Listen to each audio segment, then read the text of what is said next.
Hi, I'm Trevor. And I'm Kyle, and this is Catching Up on Cinema. If this is your first time, welcome. This is a podcast where Trevor and I pick out a movie that the other one hasn't seen, and this case is an exception, but generally we pick out a movie the other one hasn't seen and get them to watch it, and they end up catching up on cinema. This week is actually one that you recommended to me a long time ago, before we even had the podcast. This is true. This is The Death of Superman Lives, What Happened from 2015, directed by Jon Schepp, who's actually, he just passed away this last year. I think today, a year ago today. It is July 19th. Yeah. Wow, a year to the day. Uh, that was unintentional, folks, but yeah. Very unfortunate because this is actually a pretty impressive documentary. And looking at his filmography, he's worn many, many hats in the industry. And I know he was attached to a few other projects going forward before he passed. So it's kind of unfortunate that he passed when he did, because he probably had a lot more to offer. But yeah, Kyle, why did you pick this for our July Movies About Making Movies month here at Catching Up on Cinema? Well, for those of you not familiar with what this documentary is about, in 1998, Tim Burton, yes, Timmy Burton, was going to direct a movie about Superman starring Nicolas Cage.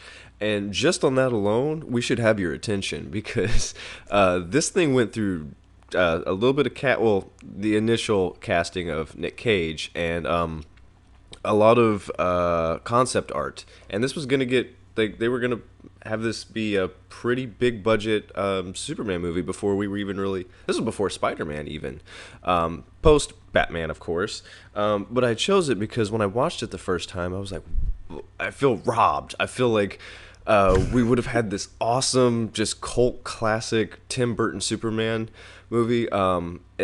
At the end, they ask, I think one of the producers or somebody, like, do you think this was going to be a financial success, or you think this was going to be a success? And my answer to that is, considering all the movies that failed leading up to the pre-production of this film, I don't think this was going to be a financial success. I think it would have been a success for the viewers, just people who were interested in watching a Superman movie. I think people would have enjoyed it. It would have been unique to Tim Burton, but I don't think it would have been a box office smash. But Yeah, yeah, go ahead. I was just gonna say that's a tough call to make, because 1998, like late 1998 in particular, was a I don't know. There's a lot going on, man. Because the big thing that popped into my head while you were talking just now, and shows how much I was paying attention. Sorry, Kyle. No, that's fine. I looked up the release date for Blade, because any conversation about modern superhero movies always comes back to Blade, because as much as like X-Men and Spider-Man are cited as like the heralds for this new era of superhero films, beginning in the year 2000.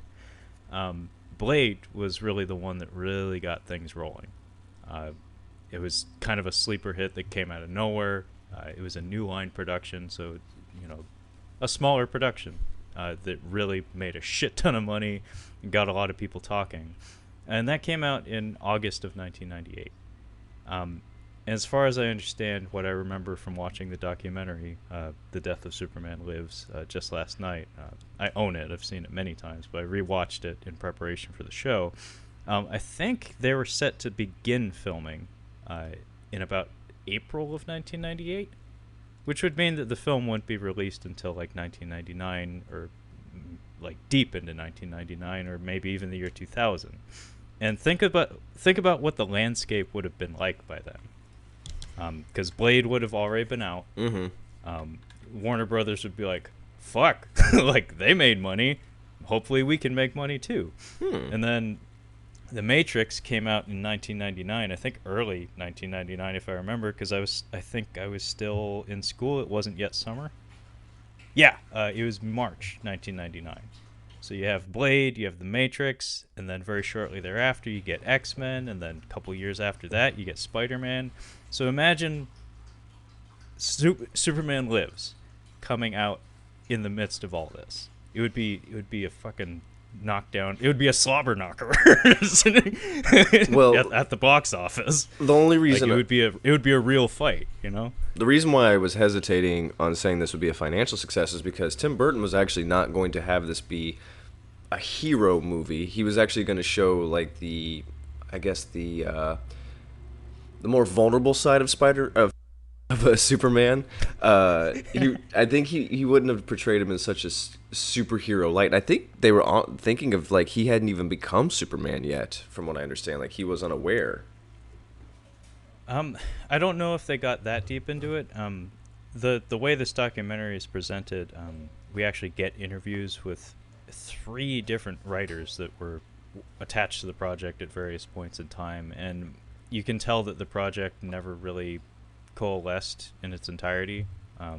So there's a lot of debate as to what actually would have been shot. Yeah. I know they wanted to focus on having Clark Kent, like have Clark Kent be the secret identity, Mm-hmm. where it's like Superman's the truth, and then Clark Kent is this mirage, this like simulacrum of a person that he's really bad at being human. Yeah. And I think there's a lot of novelty and a lot of interesting stuff that could have come out of that, because I mean, look at Nick Cage. Like if you watch this film and you actually see how he envisioned his Clark Kent looking, he looks like fucking Tommy Wiseau. Yeah, he does. Like posture and all. He looks like an alien imitating a human. And when you think about it, it's like, you know, that is one way you could spin that story, and it would be very interesting. Tommy I don't know. Tommy Wiseau might be a human, or might be an alien impersonating a human as well. So He might be, because his personality quirks and like his behavior oftentimes has that feel to it. It's like, this is a person that doesn't quite understand how people work. He's trying. Well, maybe. It's hard to tell. But yeah, I'm not sure if...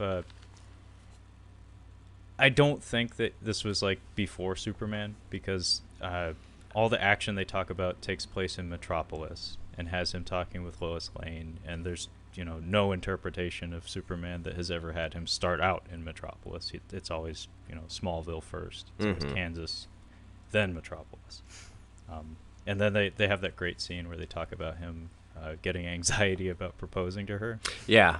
But we'll get to that later. But I thought that was a really cool scene that I really would have loved to have seen. Yeah, so this format's going to be a little different because this isn't very linear as far as a documentary goes. Like, even the documentaries we've covered so far have been, they go through like shooting of the movie or lack thereof. Kung Fu Elliot. Oh fuck. But this again, Jon Schepp directed this. He passed away a year ago. We kind of get the rundown real quick at the top of 1998. Well, actually, I wrote this down. 1998, Tim Burton, Nick Cage. There were 3 scripts being passed around. I forget who the other 2 was. Zack Snyder one of them? I know Kevin Smith is ultimately the one they end up going with for a little while. I'd have to Bryan dig through Singer. my notes here. It was Bryan Bryan Singer, who directed Superman Returns. Yeah. And who shat on the now infamous production photo, or pre-production photo rather, of Nick Cage in the proposed Superman costume. Yeah, fuck that dude. That I mean, we don't talk about Bryan Singer anymore, unfortunately. Well, no, not unfortunately. Care. Yeah, I don't give a shit. I've never really been a big fan of his movies, so. But yeah, Kyle, you want to get started talking about the actual movie? Yeah, so we start off at Comic-Con, and I'm not sure what year this was filmed outside Comic-Con, but the director's kind of flagging down people with Superman shirts on, and if you've never heard of this, you must be going through your head Nick Cage as Superman. Because he's like a cultural icon. We all know him. We all know the stupid movies he's done. We know more about the dumb movies he's done than the good movies. And we actually tried our best to cover some of his unknown movies that we'd never seen. We're Cage fans. And when you told me Nick Cage was going to be Superman, I'm like, that is fascinating. I have to know about this. So he's asking, because a lot of people don't know about this until this documentary came out, I'm assuming. he's asking them like, "What do you think about Nick Cage's Superman?" And people are like, "Oh, I don't know about that." And everyone's like, "You know what? He's a good actor. I think that he could, pull it off pretty well." What do you think? You honestly like? What kind of performance do you think this would have been? Do you think this would have been Um, I think he would have been maybe doing like a something akin to like Matchstick Men. okay? Uh, Something quirky, something weird, but for the most part dialed down. Yes, I that's think. important. I don't think he was going to cage out at any point in the film, except maybe when he's fighting Doomsday or. I mean, he gets. I mean, the title of the movie is Superman Lives, and that's because we're following the not entirely, but we're following the comic arc, the death and return of Superman, basically, which is a very important comic that I'm gonna rant about in a minute here. But in that, of course, Superman dies and comes back, and that offers plenty of opportunities for Cage to get very physical with his performance. He gets a dramatic death scene. I'm guessing he finds a way to flip out when he's coming back from the dead. He wears a variety of costumes such that like his character arc in some ways is similar to that of Iron Man in this movie, where his costume is kind of indicative of his character growth at several points in the film. But yeah, I think for the most part it would have been an understated performance, but a weird one. Not him like gesticulating wildly and making crazy faces, but him having like maybe like goofy facial tics and having a weird speech pattern and being like it's funny when you watch the test footage of him and Tim Burton talking to each other, you can tell they have an affinity for one another. Like they get each other. Like they seem like they could do great things together. And I feel like Nick Cage secretly though was planning on just doing an imitation of Tim Burton for his performance, because even his posture in the scenes where he's parading around in the Superman costume, you can kind of see him like doing the thing, and then when he's talking about the hair length, like Tim Burton's like, "No, I think we should cut it," and Nick Cage's like, "No, Tim, I think this is perfect."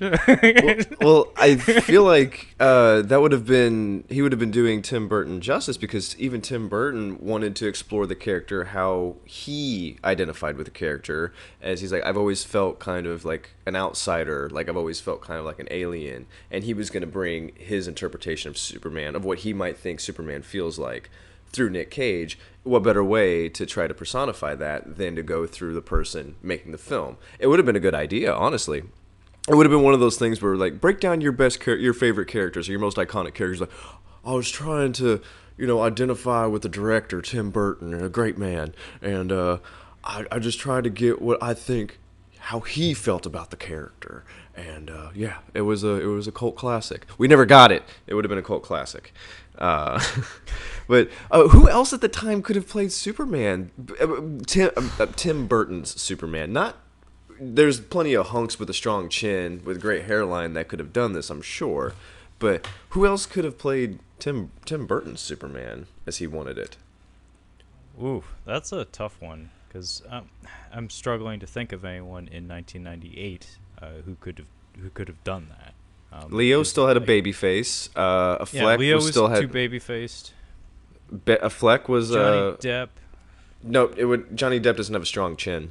He doesn't. He just doesn't. Well, also, no amount of arm twisting, I think, at that point could have gotten him to do it, because he doesn't like being that guy. No, like, he doesn't want to be the hero. He wants to be the monster. And yeah. Superman, as much as you try to make him like an outsider, which I'm confident they could definitely portray him as that.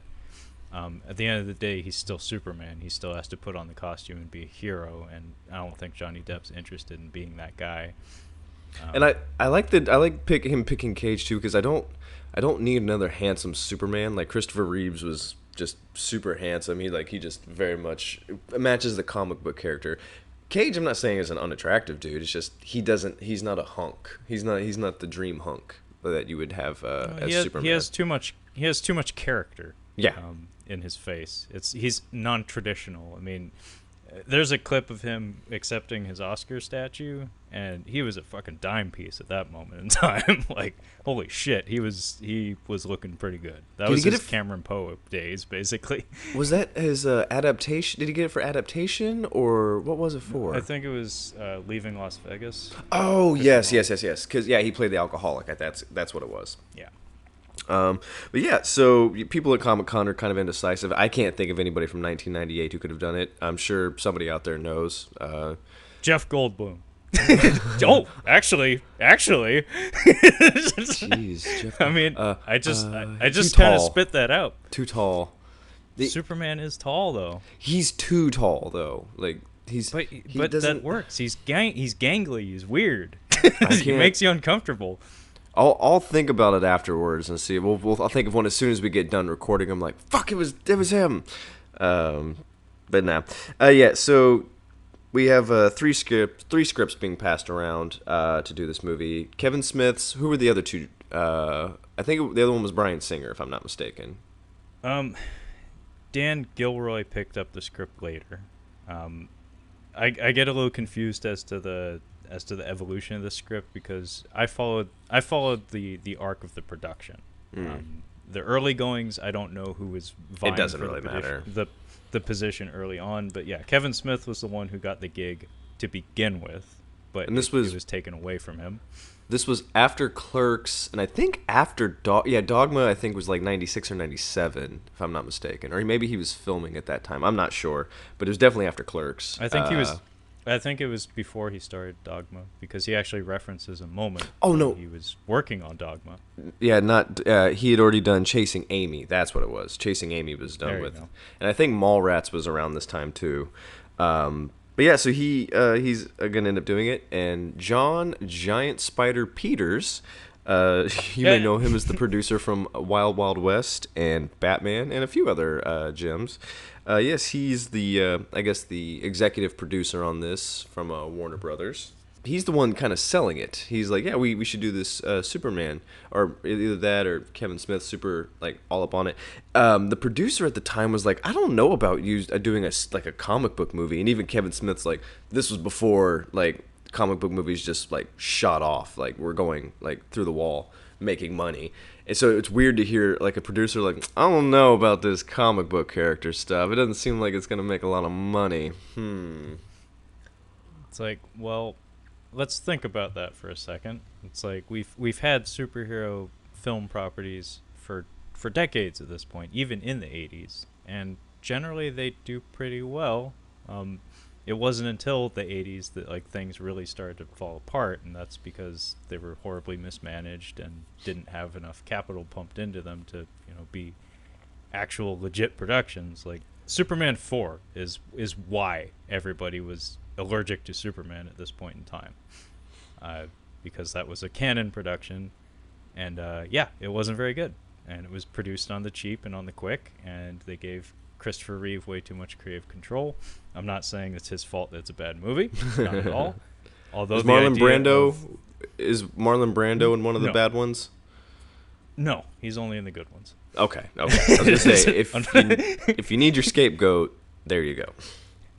No, it was because it was produced by the Canon company, and it just wasn't good. And a lot of their money went directly into Gene Hackman's pockets, because I think by that time, like, they had to like play any card they could, and it's like, let's bring back that guy who we couldn't get back for the third one. Let's have Superman fight a Chippendales dancer on the moon, and have Gene Hackman dub his voice for reasons. Kevin Smith was gonna throw in like 4 villains, I think, into this movie. Just this one movie, he was gonna put like Doomsday, like everybody. The early chunk of this documentary consists of some interviews with some really heavy hitters in like the comic book world. Kevin Smith is actually one of those. He has written some Batman comics and whatnot, and he's a super fan. And he's a super fan. He's not afraid to admit that. At the time he was, and it was actually really interesting to hear him talk about his experience in dealing with Hollywood producers. Mm-hmm. Because at that time, it's like you kind of kept your nerd card in your wallet. Like you didn't flash it. You didn't flash it at the door to get perks. You kept it under your hat. And so it wasn't until he heard rumor that, oh, hey, there's a Superman project going around, and then I think one of the producers or maybe his agent or somebody like said, hey, Kevin, like, would you be interested in working on Superman? And he's like, but his actual reaction was like, why, yes. Yes, I would would. very much enjoy I would like that. to do that. Yes, I think I could do that. But inside, it's like, oh my god, this is dream come true kind of shit. And yeah, like he admits on camera that his script was a fan service script. Like he was just going balls out, putting in references to comics, like past and present. He was going to stuff it full of DC Universe characters that probably nobody at the time would know about, but he would, and he'd love it. He came up with the crossover. He was going to put in, I think, Batman in there. He was going to put in somebody else. I'm like, that's fucking genius. Like, that would have been genius at the time, because then they would have had their spinoffs if it had been financially successful, and they could have done basically what the MCU did.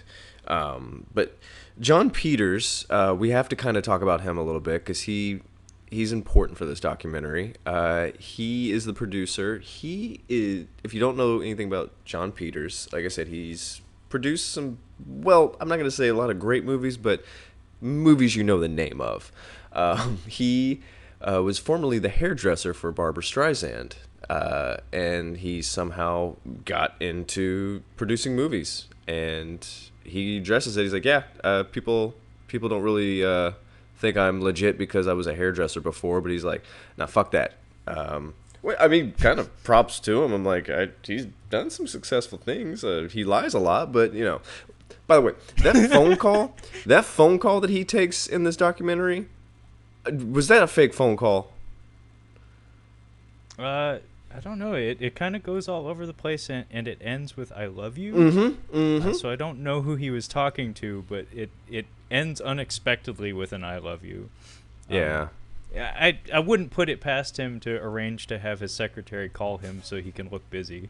Or his wife call him while he's busy. He seems, yeah, he seems like the kind of guy that would say, "Okay, so like an hour into this interview, I'm gonna need you to call me, just so I can make it look like I actually have shit going on." Yeah, I don't think he's got. I mean, if much you going take on. one look at this man's coiffed hair, and you can tell he gives a shit about appearances. He's wearing he's wearing Adidas sweatpants while he's doing this too. I noticed this time. I'm like, you couldn't put on some real pants. He didn't get up No, he didn't get up. No, we're not gonna be able to see my pants, right? Nothing. Yeah. So Kevin Smith talks about his meeting with him. He's like, okay. Apparently, what Jon Peters told him was like, okay, we're gonna do this movie. He's like, one thing, no flying. He's like, I don't want to see Superman flying. It just looks bad. The wires look bad. It never looks real, so no flying. And Kevin Smith's like, okay, yeah, that's fine. And then he's like, no suit. And then he says, you have to throw in a giant spider. Yes. Now, if you've seen Wild Wild West, you know that director was told the exact same thing about the giant spider because he finally got his giant spider. But Kevin Smith was like, okay, giant spider. Okay. These are the three things. So I don't want to get away from the giant spider just yet. So yeah, those were the stipulations. Which Jon Peters denies, by the way. I mean, he admits to the first two, and no, actually, he owned up to all of them. No, he said he didn't. He said no flying, no suit, and this giant spider. Like they agreed that it wouldn't be called a giant spider, but there would be some sort of giant beast he fights. Yeah. But the thing about the giant spider is that I don't know how much familiarity you have with like Kevin Smith's stuff he does outside of movies. But the giant spider story, the Jon Peters giant spider story, is like in a lot of ways responsible for his like all of his current success, like in all of his endeavors in life. Because I guess he has a podcast now, a very prolific podcast. It used to be called Fat Man on Batman, which is a great fucking title. And then I think they changed it to Fat Man Beyond. which is also a great fucking Yeah, title. those are good. But in I think it was the late 2000s, he started doing like speaking tours at like college campuses and whatnot. Yeah, And An these Evening were with probably Kevin Smith. paid, yeah. And the centerpiece of his stand-up basically was this story about the John Peters experience and the giant spider.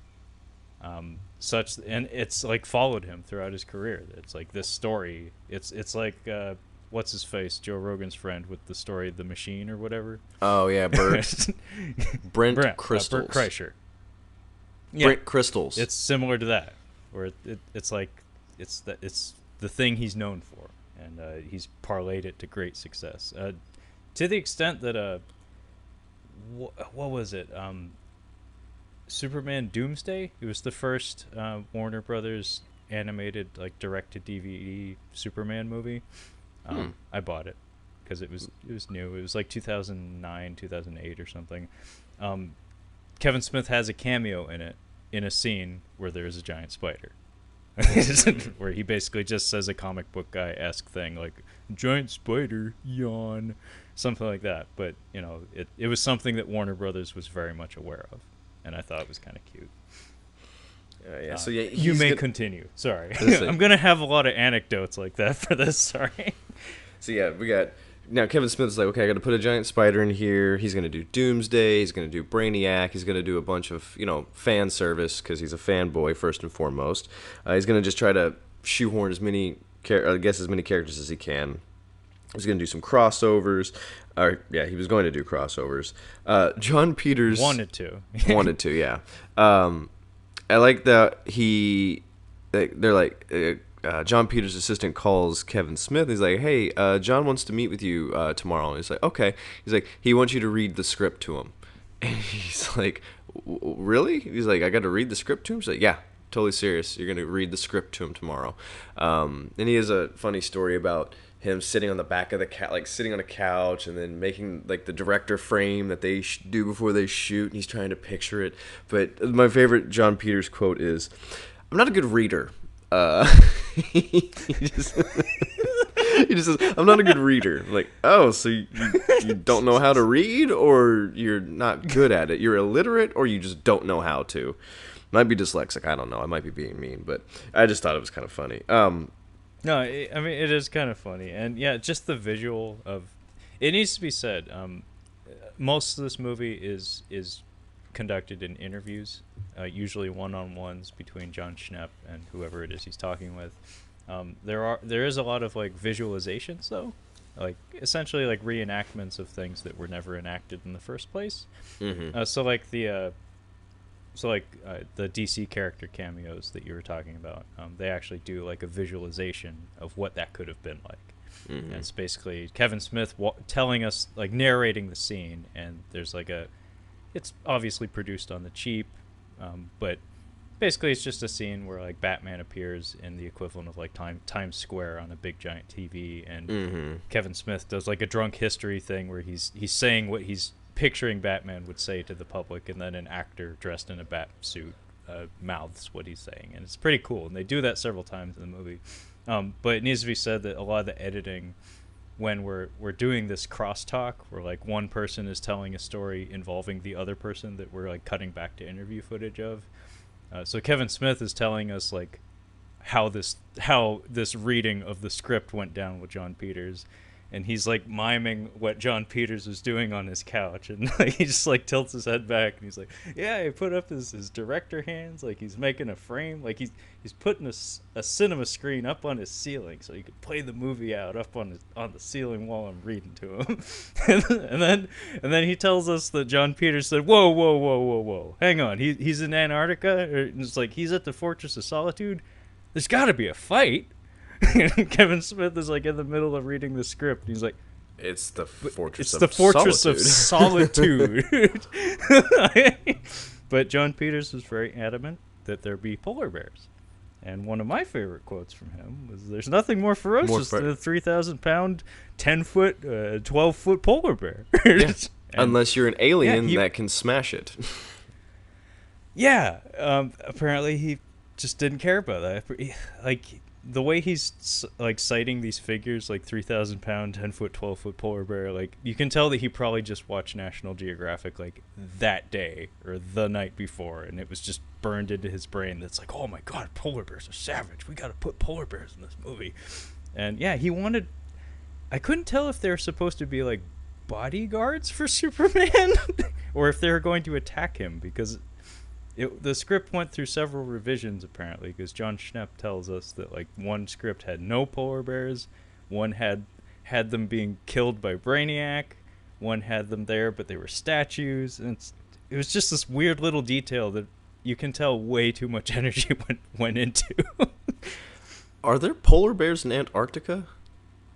I forget how it works. Because all I know is they don't live with penguins. They're on opposite ends of the planet. Okay, so there's, yeah, I think the polar bears are up north and not down south. I don't think they would be in Antarctica. I don't know. I'd have to Google that, but I was just thinking polar bears might be up at the North Pole, maybe. So I guess because John Peters had worked with Tim Burton a couple of times, and they made Warner Brothers a shit ton of money, they were able to convince... Batman and Batman Returns. And what was the number figure that you threw out there before we recorded? So this is gonna come up again later, but I crunched some numbers while I was at work today.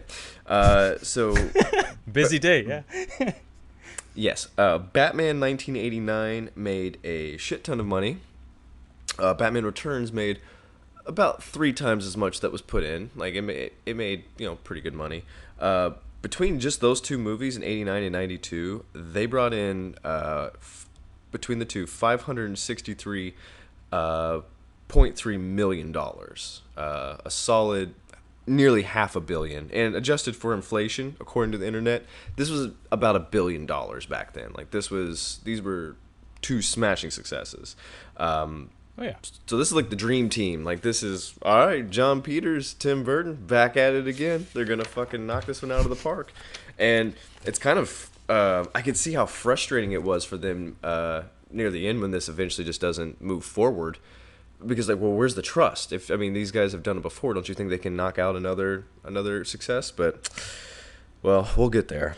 So Tim Burton is agreed to do the movie, and Kevin Smith gets a call, and they're like, so listen, Tim Burton's going to be directing the movie, and he's just like, oh, that's awesome. Am I still working on the movie? And they're like, absolutely not. No, you're out, man. And I'm like, I can imagine taking that away from him. Like, he's such a nerd. He's probably so excited. That's all he could talk about. Probably was just like, hey, do the Superman movie. It's gonna be fucking awesome. Just working on it. Well, think of where Kevin Smith is at now. Like he really has yet to. I don't think he ever will make like one of these blockbuster type movies, like as a writer or otherwise. Like, so that was like the closest he ever got to touching the sun or the brass ring or whatever the fuck you want to call it. So yeah, that must have been devastating. Obviously, he went on to do just fine for himself, but yeah, that probably hurt. And I don't know if he, well, I know he saw the movie because of course he saw the movie. He's in the movie. Of course he saw the movie. Yeah. Jon Peters is pretty cold about it. Actually, he actually just straight up says Kevin was an amateur. He says he just wasn't a great writer. I think he tries to like pad it a little bit and say like at that point in time like he was an amateur, but the word does come out there, and yeah, that must be hurtful. But yeah, at this point, Kevin Smith is out, so the comic book guy has been removed from the project, which, based on what you and I have been talking about already about Tim Burton's vision for the character, it's probably a good thing that a comic book guy isn't on set to whisper in his ear, because they would probably clash very badly. Very badly. And not have much in common in terms of their opinions of the character. And Jon Peters does say that Tim Burton was the first choice, of course, because of the aforementioned success that he had with him, and also just his confidence in him as a visualist. Like, the one thing that you're getting, especially from 90s Tim Burton, is you're getting a handsome fucking film. Aesthetically pleasing, to say the least, yes. Aesthetically pleasing. But yeah, then I think at this point we get to go to Tim Burton's house, and the second you see it, you're like, "Yep, that's Tim Burton's That's Tim house." Burton's house. That's Tim Burton's house. I think I don't know if this is still the same house. I'd read that he and Helena Bonham Carter lived in the same house, but it was two separate houses. So she had her own, like, they were attached, but she had her own house. He had his own house. And there's a couple of times he kind of looks over his shoulder a little bit, like over to the side, like there's kids running around or something. Like he just kind of does a little look, or like there's somebody in the other room. But yeah, the the place where he's sitting and doing the interview, I'm assuming is his Los Angeles home. I'm not sure. I don't think it's his. I think he has a home in England as well. And I'm assuming that's what that was the double house. This one probably isn't even a house he frequents that often. But it's just kind of it's dark. Like it's definitely what you would picture a Tim Burton house to be dark, but like it looks like it's in a room that he's never used. He's like, yeah, there's like a skeleton on the couch, and then there's like a little gargoyle thing behind me.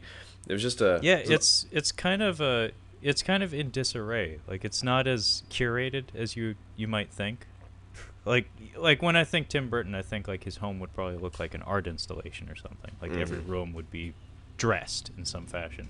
But yeah, this one's kind of haphazard. It's not well lit at all. And yeah, it has this fucking like seahorse gargoyle and a skeleton on the couch. And the one thing that was really cool is he had a lot of B movie posters, like pretty much all of Ed Wood's movie posters, a whole bunch of Christopher Lee and Peter Cushing posters and stuff. And I was like, that's pretty fucking cool. But yeah, like everything about it, I was like, yeah, that's Tim Burton's house.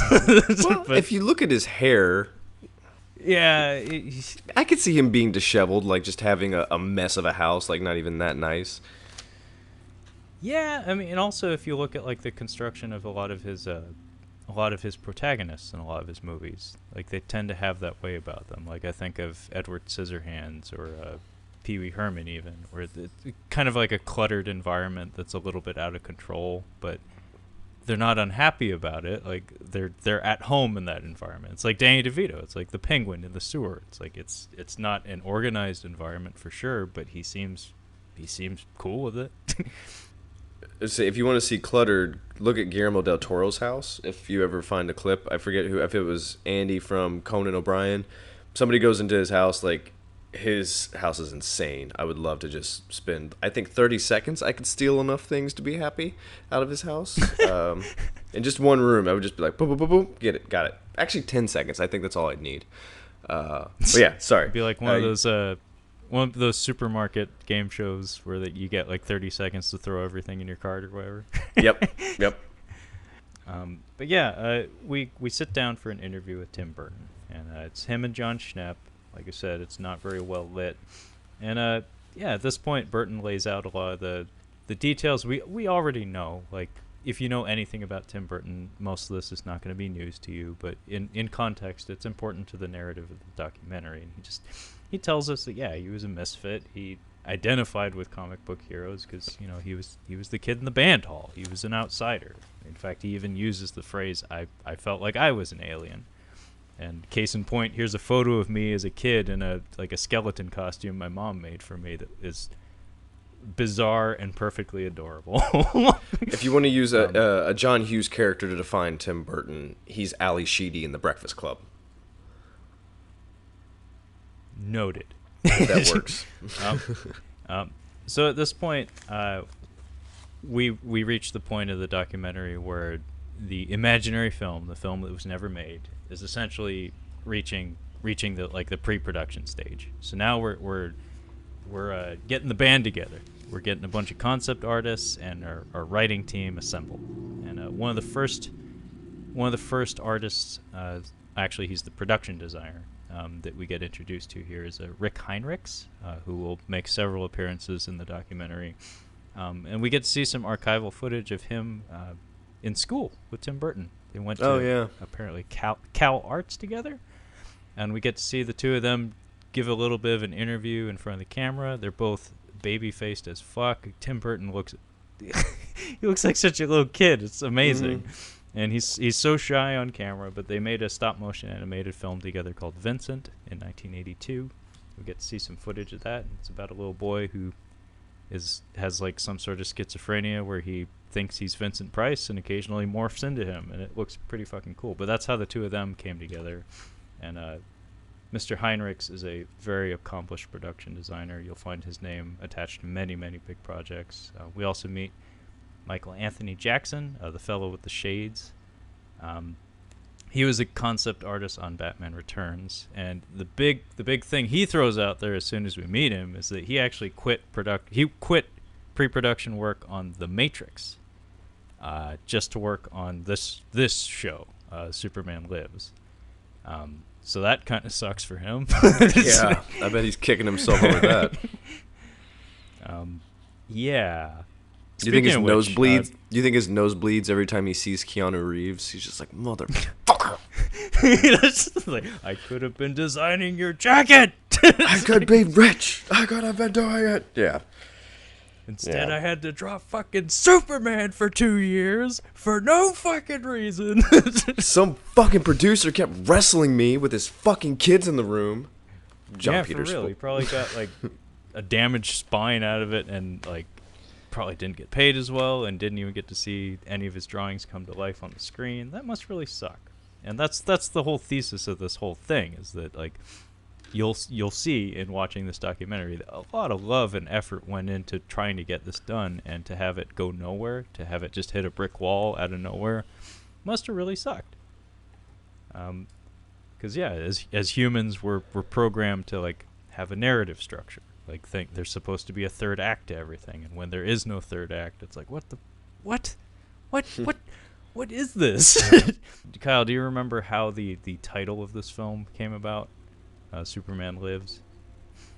Didn't John Peters want to name it something, and Kevin Smith's like, no, that's not right. I can't remember. Well, the original script was titled Superman Reborn, and pretty much everybody rolled their eyes at that because it's just unimaginative. It just doesn't feel right. Kevin Smith actually titled it Superman Lives, and he said it was in tribute, or actually ripped off from Fletch Lives. Fletch Lives, because yeah. He thought it was because he liked Fletch and he liked the title. And I think it has a ring to it. I think Superman Lives is a better title than Superman Reborn, at the very least. But yeah, I'm just gonna keep running down the list of concept artists because we're not gonna talk about all of them extensively, but they deserve some form of praise here because they all did great work. But Pete Von Schally was a creature designer for something called The Menagerie that I'm sure was one of your favorite parts of the documentary. Oh, yeah. Yeah, I did enjoy that. Yeah. And one of the more important personalities who we will actually talk about at some point here is Sylvain Desprez. He doesn't say what country he's from. I assume maybe a French-speaking country like Belgium or France. Anyway, his thing is that he's a European schooled artist, so he's European both in like blood and in spirit and in art theory. And he was hired on specifically for that reason, because he would bring a different perspective to the table. Because they had comic book guys. In fact, I forget the name of the fellow that they got, who actually drew a lot of Superman comics at one point, working in the concept art department. But they wanted this guy because his artistic discipline was radically different from everyone else. And, you know, Tim Burton's into weird shit. So if we can get a different perspective, we'll definitely want him around. And he was a little cagey about getting involved in the project because of that, because he had no interest in comic books or Superman. But one look at his art, and it's like, yeah, I would want him on my team. He's a fantastic artist. And being European, he's quite blunt about some of his opinions later on in the film. And like I said, we'll come back to him for sure. And then, yeah, there's a whole host of other people. Steve Johnson was the fellow that was doing the prosthetics work. And you want to start talking about the suit, Kyle? Because I know that's actually like the centerpiece of the movie in a lot of ways. It's a huge part, yeah. Yeah, I mean, it's the thing that like you had said before, like a lot of folks probably didn't have any clue that Nick Cage was ever on deck to be Superman at any point. But even the people who did know that, really all we knew was that one photo. That was all I knew when I was young. As I saw the photo in like a magazine or something, and I was like, oh, that's weird, and then you move on. So going off of that photo, all you had was the wig and the suit, and the fact that Nick Cage would be wearing it. So I can see why they put so much time into digging up that archival footage and really, really, like, talking extensively with the people who actually built the damn thing. But yeah, Steve Johnson was one of the guys that did the prosthetics and animatronics for Independence Day and Species. So he's quite accomplished, especially at that point in time when most folks would agree that, like, I don't know, like the mid to late 90s were kind of like peak animatronics in the movie industry, because it was like CGI could not be relied on to do all the heavy lifting for like close-ups and whatnot. So you still needed those guys, and the technology was getting to the point where it's like, yeah, we get some flexibility now. It's not like before where we had to like hide everything. Like, we can really get shit done with these amazing practical effects. But now we've gotten to the point where you can phase that out in favor of CGI. But yeah, we should talk about the suit, Kyle. Yeah, the suit. I don't know how to describe it. So, think Schumacher's Batman, or maybe Schumacher's Robin, but I feel like the suit itself was actually more attached to the skin. It fit more like latex, like it was actually like a rubber suit. The suit itself was going to be kind of innovative at the time. Like it was they were taking I can't think of what it's called. They come up with a way of, I don't know how to describe it. This is difficult to describe. We're actually skipping ahead a bit, like diving right into the suit. But so they, much like Iron Man, the idea was to have the suit go through multiple iterations throughout the narrative of the film. So Superman would start out the film with his more traditional costume. He would die, and then in order to bring him back, he'd have to wear like a regeneration suit of some sort that would be kind of like an exoskeleton, and then he'd transition to something else and something else and something else, and then finally he'd end up in like the almost the black suit that Superman wore in the early 90s in the comics.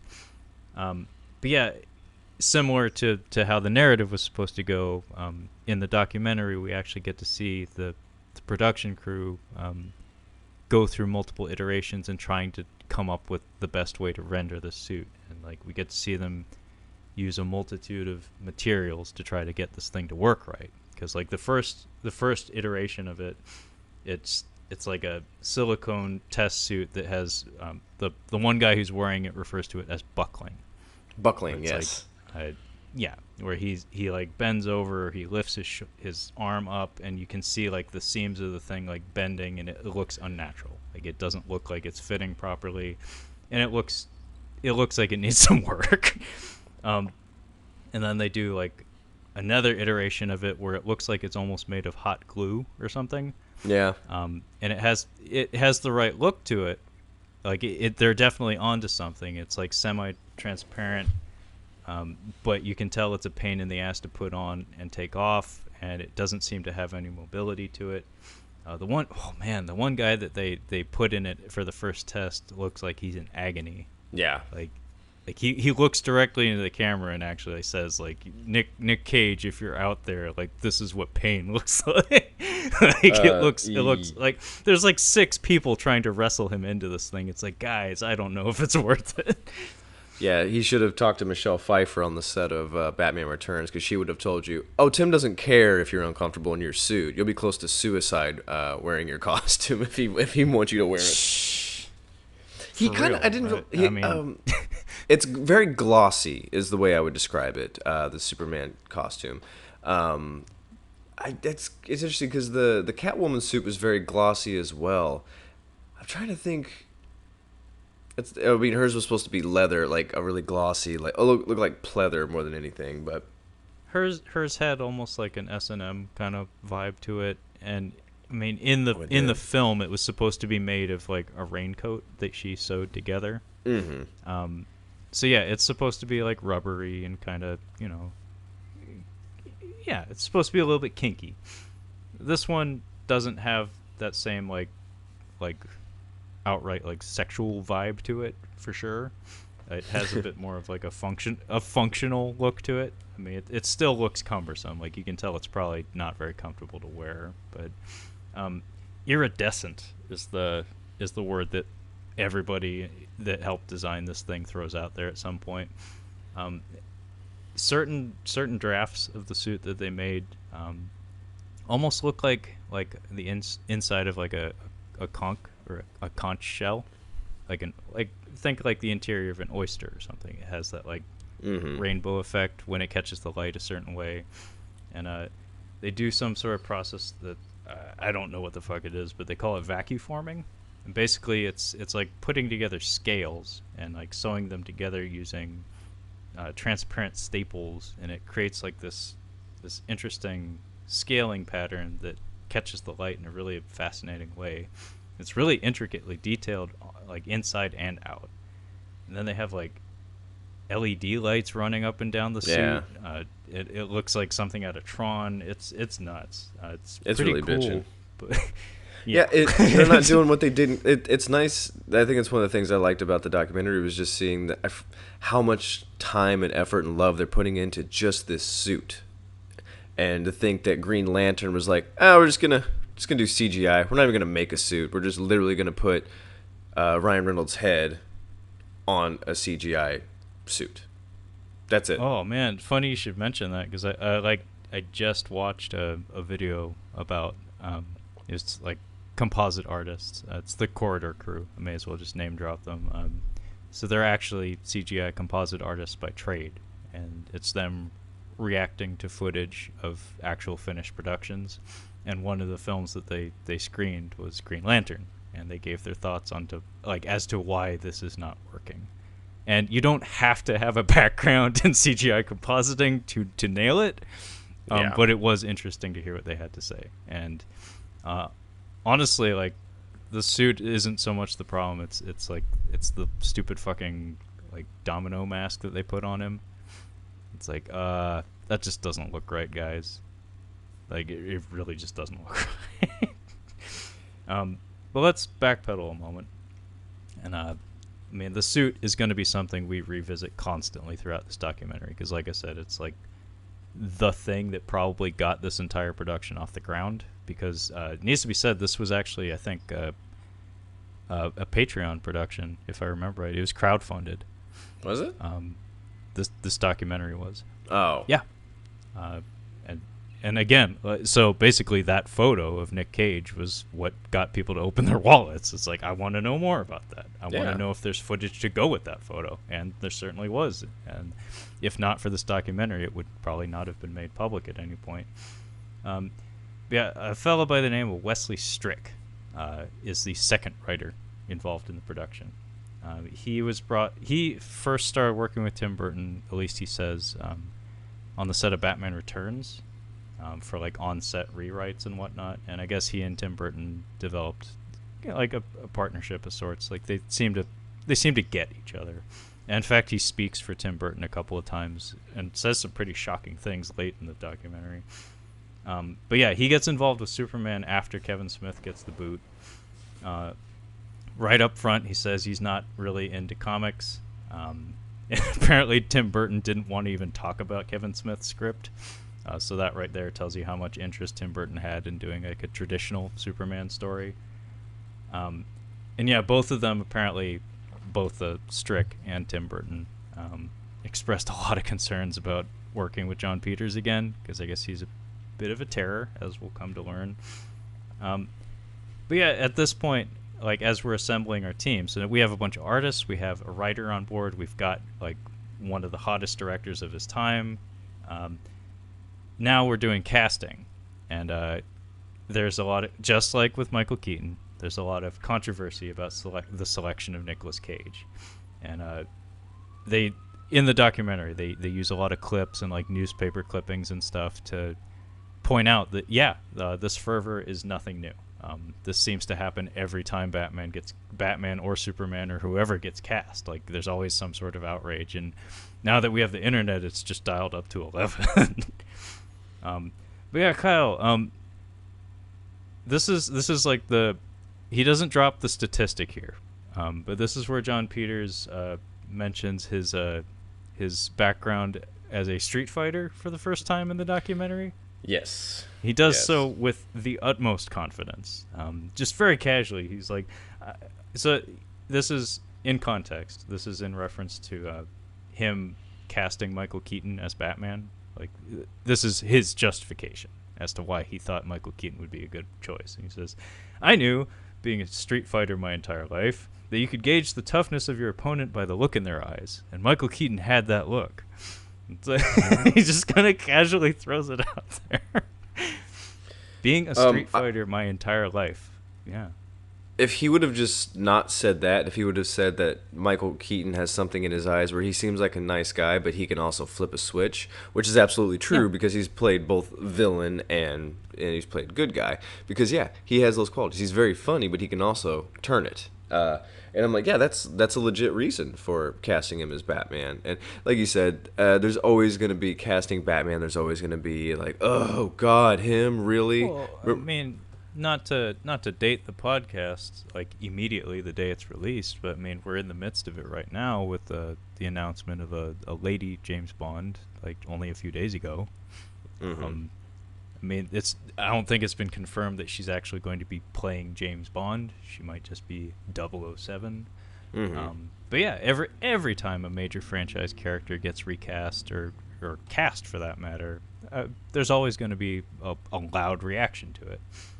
So I mean, it just goes to show you that maybe like if you're the guy in charge of the production, and you know it's your money, maybe just fucking do it. Like people are going to be upset no matter what, and if you have the right people working on the production anyway, like if you have a Tim Burton in the director's seat, and he wants that actor, maybe just let him have it. Like, and you know, I think Nick Cage at that point would have been the right choice because obviously Tim Burton was on board with it. Jon Peters tries to take credit for it. I'm not sure if that's true, but he does say that Cage was my idea. I was gonna say I could see that being a Jon Peters like that's one that they both had an idea for. Like he's like, yeah, I want Nick Cage, but he wanted Nick Cage for all the wrong reasons. Like he wanted like crazy Nick Cage to play him, and Tim Burton was like, no, that's actually a good choice because he's seen his dramatic roles, and he's like, oh yeah, I think that'd be a good. But yeah, he might have taken credit for it, but it wasn't for the right reasons. Yeah, I don't know how much truth there is to that. I wouldn't be surprised because like Yeah. you said, I could see him just thinking that Cage is, you know, he's a wild man. I like that. But he does say Jon Schepp is like giving Jon Peters some praise while they're conducting this interview. He says that yeah, like when Batman '89 came out, like I was very receptive to it because at that point in time I was reading the comics and that was where we were at with Batman. We're fully into like the grim and gritty Batman, which was not always the case, but. At that point, Jon Peters, I don't know if he was just trying to be chummy with him or if he was... he may have been speaking directly out of his ass, but he says, yeah, originally the line when Batman grabs the thug in the beginning of Batman '89, he says, I'm Batman. He says, yeah, it's supposed to be, I'm Batman, motherfucker. That would have been awful. And yeah, that would have been awful, but I mean, there is some novelty to that. I'm Batman. Motherfucker. Motherfucker. It would have ruined it. Thank God they shut that down. I loved... Well, it was PG-13. I don't think you could get a motherfucker in there. I loved the clip of Nick Cage. I don't know what... I think it was like... Bad Lieutenant. Oh, just the interview footage of him on the set of some... It's like something you would play on like the TV Guide channel or something. Yeah. I think he was doing it for Bad Lieutenant because Eva Mendes was sitting opposite of him. I think he was doing some stuff for a Bad Lieutenant. Either that or Ghost Rider. Oh, yeah, you're right. I'm going to go with Bad Lieutenant. Yeah, let's think about happy things here. But he's like, yeah, I was going to turn that character upside down along with Tim Burton. Like, yeah, I wrote that down too. Like he said it with such confidence. It's like, yeah, I think he could have. But yeah, the interview is basically just someone asking him, like, yeah, we heard rumor that you were supposed to be Superman at some point. He's like, yeah, yeah. It's like, yeah, it should have happened. It didn't. um, and yeah, it seems like everybody in the production was pretty fucking on board with the idea of Nick Cage. Lois Lane, on the other hand, was a big fucking mystery. Nobody knows. Nobody knows. Nobody had a clue as to who she was supposed to be, because I guess Courtney Cox got like floated at some point. Pass. Yeah, Julianne Moore had everything going on back then. She still is a very busy actress. Sandra Bullock, no, I'm sorry, just no. She could do it, but her voice is not Lois Laney. Sandra Bullock has an audience. She has a very vocal, very proud audience, but it's not me. She does have that voice, yeah. She's got to sneeze away from sounding like Fran Drescher. Like it's right there. It's just a little more nasally. She'd be Fran Drescher. However, Jimmy Olsen was all but confirmed to be Chris Rock. And this is where the Dogma story comes in, and we cut back to Kevin Smith briefly. He says Chris Rock just like bopped onto the set one day and said, "Guess who's playing Jimmy Olsen?" And Kevin Smith was like, "You motherfucker! Like, I worked on that film." I would be furious. I thought that was fun. Yeah, if some guy showed up to the set and told me he's working on the movie I just got kicked off of, my dream project. It's like, hey, Chris, you ever read a Superman comic? Nope. Tim Burton in the interview is he's jokier and smilier than I would have expected Tim Burton to be. I don't know. I always feel like he'd be more morose, but there's something funny when he's doing the costume development with Nick Cage in the hotel room, and they're talking about the cape or whatever, and Tim Burton does not get a full thought out. He's like, well, you could, there is the, we could, and like he just sits there and says, he didn't say anything. Like, you could tell he's working, he's like trying to work out what to do with the suit, but he just cannot articulate what he's trying to say. Yeah, I've seen many interviews with him, and he's definitely a goofy guy. He has that like, I don't know, goth look about him where you think he's like kind of like downbeat and like dour, I guess. But yeah, almost every interview I've seen him in, he's just kind of goofy. Yeah. Like, I don't know what his inner workings are like, obviously, but like man, I think I could be Tim Burton's friend. It's like let's talk about some of the concept art and some of the casting, because I think they kind of go hand in hand, especially with one of them. You Brainiac. You want to talk about Brainiac? Brainiac. So okay.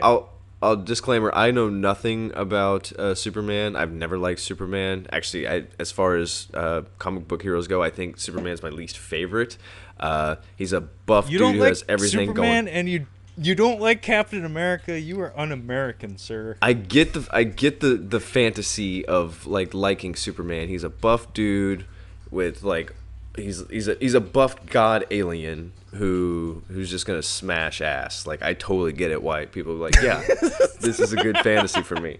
But I'm like, he's boring. I like the kind of like mopey Batman. He's just like, yeah, I've got $1 billion and a old man white slave, but I just, I want to go fight crime at night. And like, I like that better as a story. So I don't know anything about Superman. I don't know I know Zod. That's the only person I know. And that's just because it was Michael Shannon. That's the only reason I watched those clips from that movie. It was because of Michael Shannon.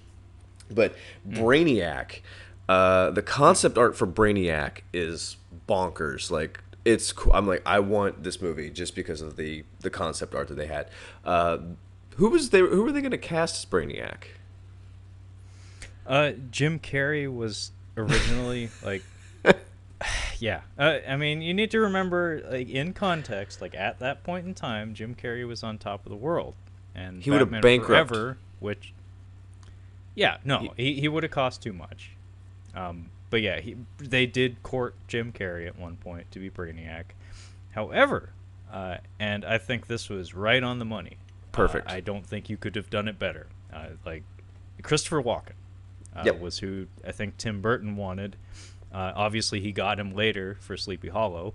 Yeah. I mean, even a thing with Tim Burton's filmography, not so much nowadays, but like in his prime, like in his black and white era, from like the late '80s to like through the mid '90s. Just looking at the construction of an actor's face, he likes big eyes. He made a movie called fucking Big Eyes Mm-hmm. about a painter that nobody fucking saw, but he has a thing with eyes where he likes actors with large eyes. I mean, Michael Did you? Keaton, Danny Did DeVito, you? Christopher Walken, Did you notice? Do you know who his first wife was? I'm sorry to sidetrack Lisa us here. Marie, From Mars Attacks. and she's been in many of his movies actually. Yeah. She was in Mars Attacks. She was in Ed Wood. She was in Sleepy Hollow. She's She's fine. fine. She's Yeah. fine. Because Like, I Lisa mean, Marie is hot. hot. Like that's so I weird. mean, that there's a reason I know her name, even though she's not a big name actress. it's not. I might I watch have that Mars. in the holster. I think I might watch Mars Attacks after this. Honestly, it's not a good movie, but it's a nostalgia. It's a nostalgia movie for me because I liked it when I was young. But I mean, it's not so only is she like super hot, I think she's like his kind of weird. I could see that. Oh, I mean, 'Cause, she like, married him. He well, she like he in his movies, he had a tendency to like put her in like B movie like pinup style garments and stuff, and she had the figure for it. For Yeah, she fuck's got sake. it. And yeah, I think there was a mutual understanding of some sort between the two of them. Well, I want to know It's if like, she yep, married him. We're into this. I want to know if she married him before or after Batman '89 when he made a shit ton of money. Probably after, if I had to guess. It was after. It was after. Yeah, damn it. See, I wanted it to be before. But it's just weird because like I only knew him being married to Helena Bonham Carter. So when you find out, like, oh, he was married before. Well, what does she look like? Damn, you do that Craig and Day Day, like, oh no, sorry, Yeah, Craig and but Smokey. speaking of Mars Attacks, that was a design motif that I feel was carried over from Mars Attacks. Brainiac, the Yeah. cloak, and the head in the bubble. Like, yeah, that's very clearly some borrowed material from Mars Attacks, which is not a bad thing. They even pointed out. Actually, that's something I really love about movies. Actually, it affords you a unique opportunity as a filmmaker. I actually kind of enjoy watching people chip away at the same concept over and over and over again. I like watching iterations of the same idea. Some people find it intensely frustrating. Some people think it's lazy and dull. Give an example. I really like that. Well, in preparation for Anime August advertisement, Ninja Scroll, the director Yes. of that, Yoshiaki Kawajiri, you'll notice he has a lot of motifs in his movies that a lot of similar character designs, a lot of similar set pieces, a lot of similar concepts that just pop up over and over and over again. And you can tell that it's something that he's like testing himself. He's trying to do the same idea over and over and over again until he gets it the way he wants it. And if you look at like movies he made before Ninja Scroll, with less money and less, time and ability put into the animation, you can like see him trying to get this one shot or this one concept down, and it's like he didn't quite get it that time, but next time will be better. And then like Neil Blomkamp, like transhumanism has a way of appearing in every movie he's ever made. Every movie he's made. Like what was it? District 9, man turns into alien. Chappie, man turns into robot, or robot turns into man, or whatever. Elysium, man turns into cyborg man. Like, this is a theme. There's a reason he's being tapped to do RoboCop, because that's what he does. He does movies about people becoming things that aren't people anymore. And I like seeing those themes carry over in directors' projects. And Tim Burton has a thing, both aesthetically, like there's a lot of visual motifs that pop up in his movies, especially color palette. Like, that's why I call it his black and white era. I liked him better when he had less color in his productions. Correct. Now he has all the colors, and it just hurts my eyes to look at. Like, Alice in Wonderland is just a puke fest. but like thematically, if you look at his movies, there's a theme across all of his good movies where it's about an outsider of some sort. It's about a gifted stranger of some sort that has some sort of amazing ability or gift that they have to keep secret, otherwise it'll hurt people. Edward Scissorhands is probably the best example of that, where it's this Winona guy Ryder with scissors for hands. Winona Ryder has big eyes. Sorry, I thought of somebody else who has big eyes. Yes, well, Winona has the biggest eyes, which is why Yeah. he used her a lot. Like, she was perfect at that point in time too. Her look was everywhere. So like, Christina Ricci. Yeah, Christina Ricci. There's a reason why he got her eventually. He wanted her early on, but he didn't get her till later. Does Ewan McGregor have big eyes? Yeah, Okay, big ish. fish. But yeah, his casting and his themes are very consistent in his good films. And the point I've been trying to make for the past 5 minutes of ranting is just that I liked seeing the concept art from Mars Attacks find its way into Superman, because it's like, oh, we're doing that again. Like, maybe it'll look better this time, or maybe it'll have a different feel to it. I'm just happy to see it because I think that's kind of cool. But yeah, the Brainiac designs in this are fantastic. If you don't bother watching the documentary, at the very least, you might want to look up the concept art that's featured in it. It's shown to us in like Ken Burns fashion, and it's gorgeous. Like, there's so much good work that went into this that unfortunately didn't get used. I wish they would make like a coffee table book of this documentary with just the concept art, so you could just peruse, like just check it out, like you're sitting at sitting at the couch, just kind of look over the artwork for the film.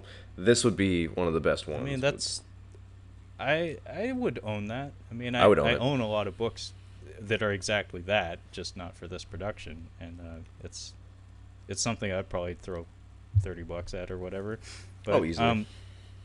So Christopher Walken as Brainiac would be spectacular.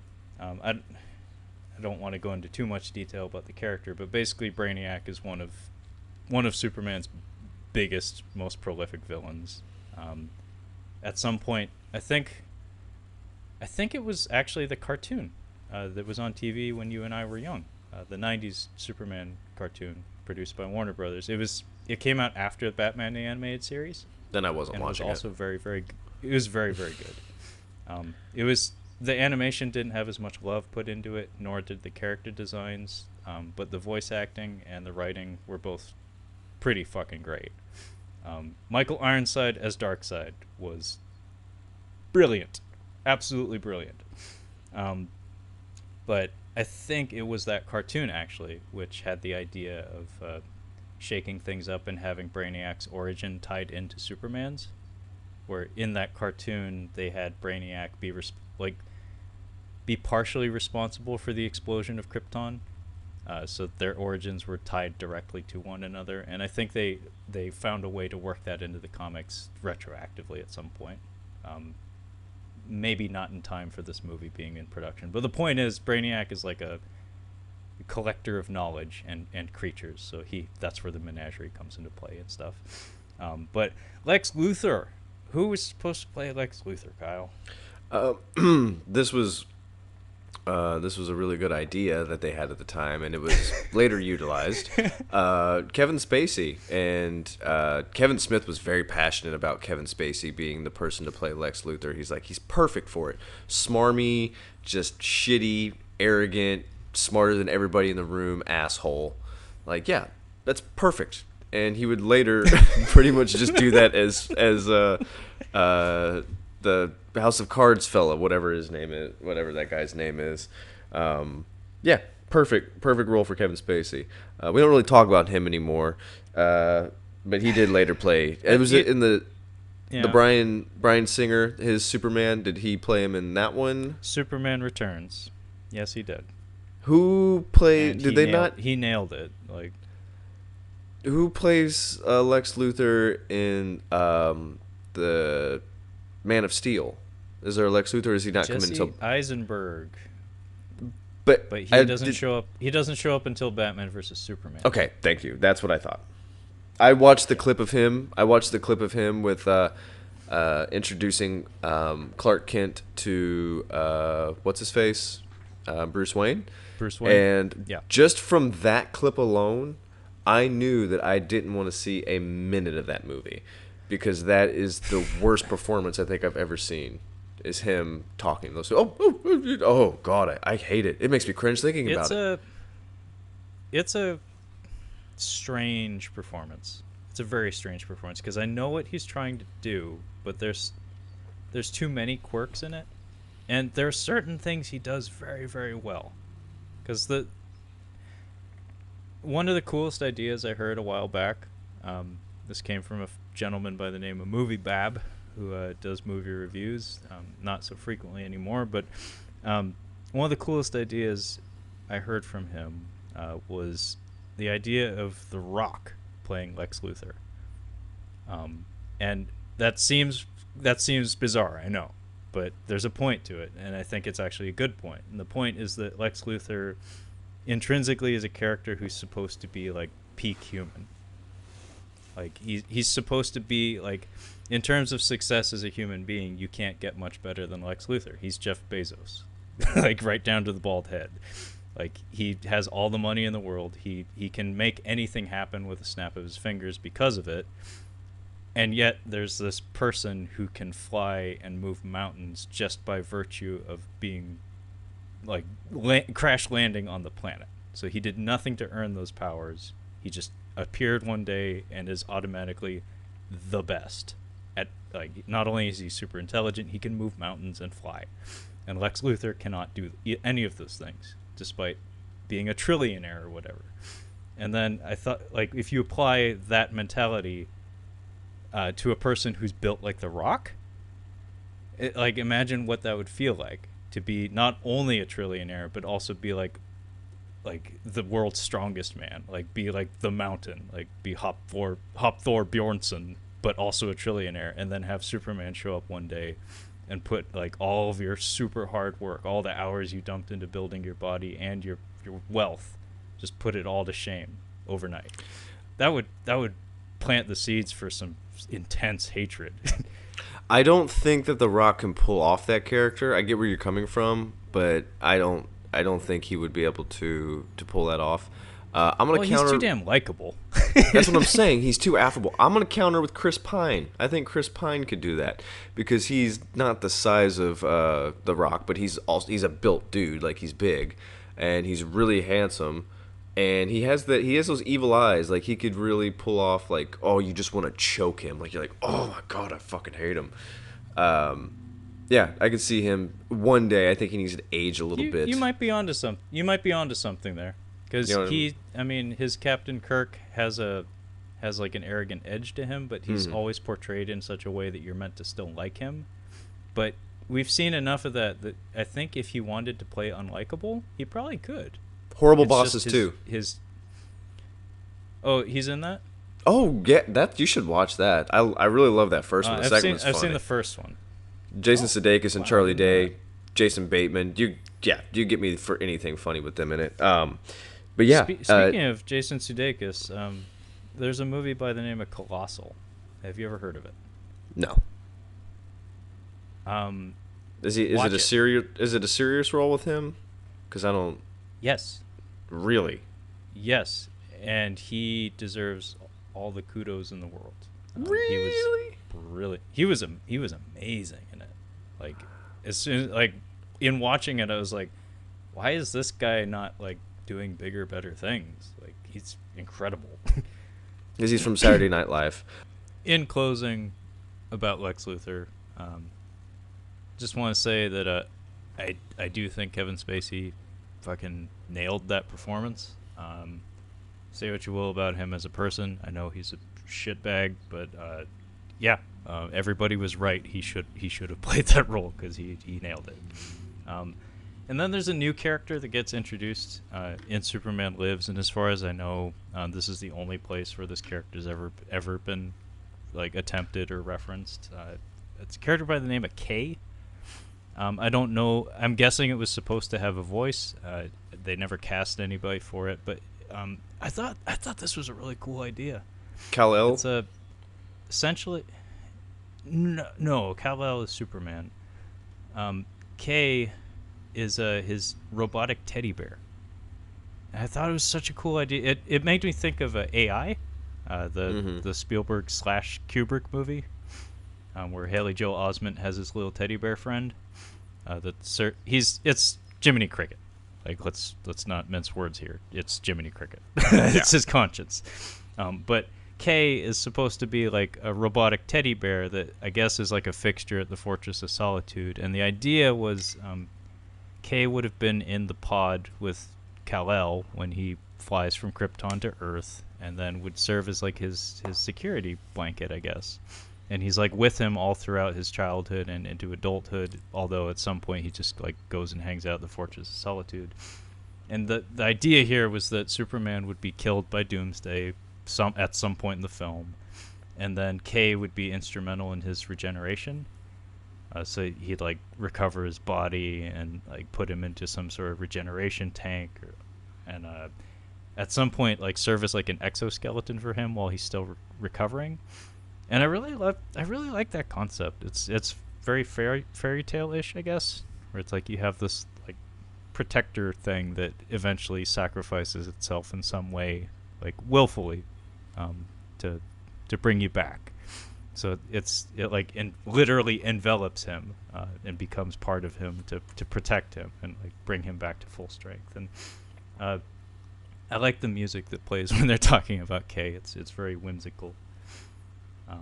Who would have voiced him? That's a tough one, because the concept art for Kay, the fellow who did a lot of the drawings, he did a lot of Brainiac and Kay drawings. He said Brainiac, the motif was a cobra. His cloak was intended to like be like a cobra hood kind of. And then Kay was going to be an owl. His inspiration was exactly. So an owl. Anthony Hopkins. I mean, I picture having like. I don't think so. Nah, I mean, you're not wrong. Like if you look at Anthony Hopkins, No, I mean if you look at Anthony Hopkins' face, yes, you do think of an owl. He has that shape of his head, you know. But he has kind of a snappy way of speaking. Have you not heard? Have you not seen the? He whips his words. No, the Grinch. Have you not seen the Jim Carrey Grinch movie? Yeah, I've seen it. You've seen it? He narrates through the whole thing, and that's what I was imagining was him talking like this, very very calm, like an AI. Well, but he sounds like Marlon Brando in that movie. Does he? And we already have a Jor-El in this movie. Well, similar kind of pattern, I guess. Like Marlon Brando's Jor-El kind of had that like detached way of speaking, I guess. I don't know. I'm having trouble picturing Anthony Hopkins just because to me he's at his best when he's speaking kind of hurriedly, I guess. Where he like think about his performance in The Edge, where he says really profound things very quickly and very matter-of-factly. And I picture this teddy bear thing kind of maybe having that detached quality to it, because it is supposed to be an artificial life form of some sort, but at the same time, maybe more warmth. See, I can't think of someone else, but I'm thinking like Hal, like Martin Hal from Sheen. 2000. Martin Sheen. That would be. Kal-El, have I ever told you about Gettysburg? It's the most important formative battle in American history. my damn son Charlie, he keeps coming up to the Fortress of Solitude. He's Saigon. Which trails off and starts rambling about Vietnam. Which movie does Charlie Sheen and Martin Sheen they pass each other on the boats? Is it? It's one of those goofy movies that Charlie Sheen. Hot Shots. There we go. Yeah, where they pass each other.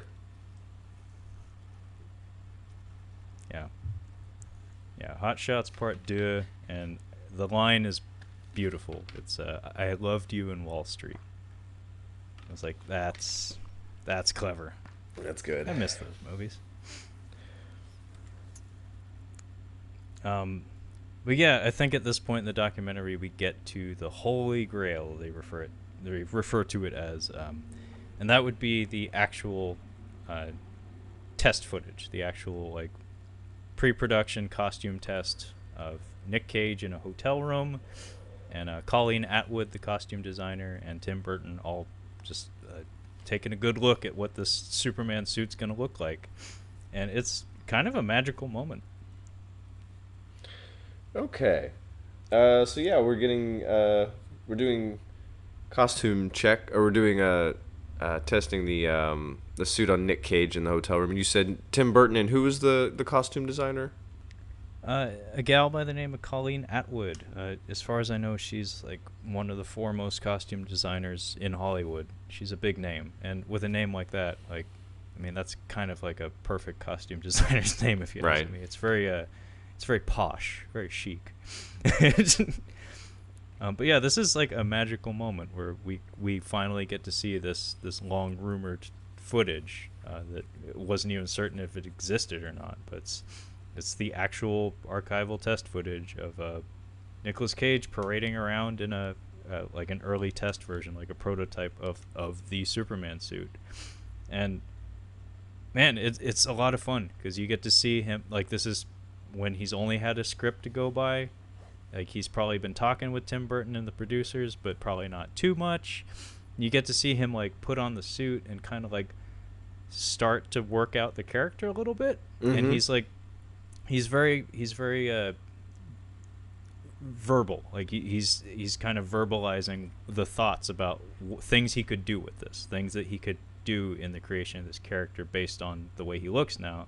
And it's really interesting seeing this process come together. And like you said, Tim Burton's like trying to get words in, but he's just like giddy as a schoolboy, or like, I don't know what his deal is. He's just like, yeah. Well, I think it's fragile at this point. The whole production. Like, I think he was probably a little nervous because like they've really spent time on this suit, and he's like, now we're actually going to be showing Nick Cage the suit, and this is a point where Nick Cage could be like, you know what, I don't want to do this. And I think that Tim Burton's very enthusiastic, and he's probably a little awestruck, like, wow, he's really enthusiastic about this. Like, he's really like thinking about his character, thinking about the costume, thinking about things that they could do. Like, he mentions the cape at one point. He's just like, I feel like it's kind of like a child's blanket, you know, like, just kind of. Yeah, there's a lot of repetition of that, actually, where like one of the other things he says about the costume is like, I love the sparkle thing, like the imagination of a child. And it's like,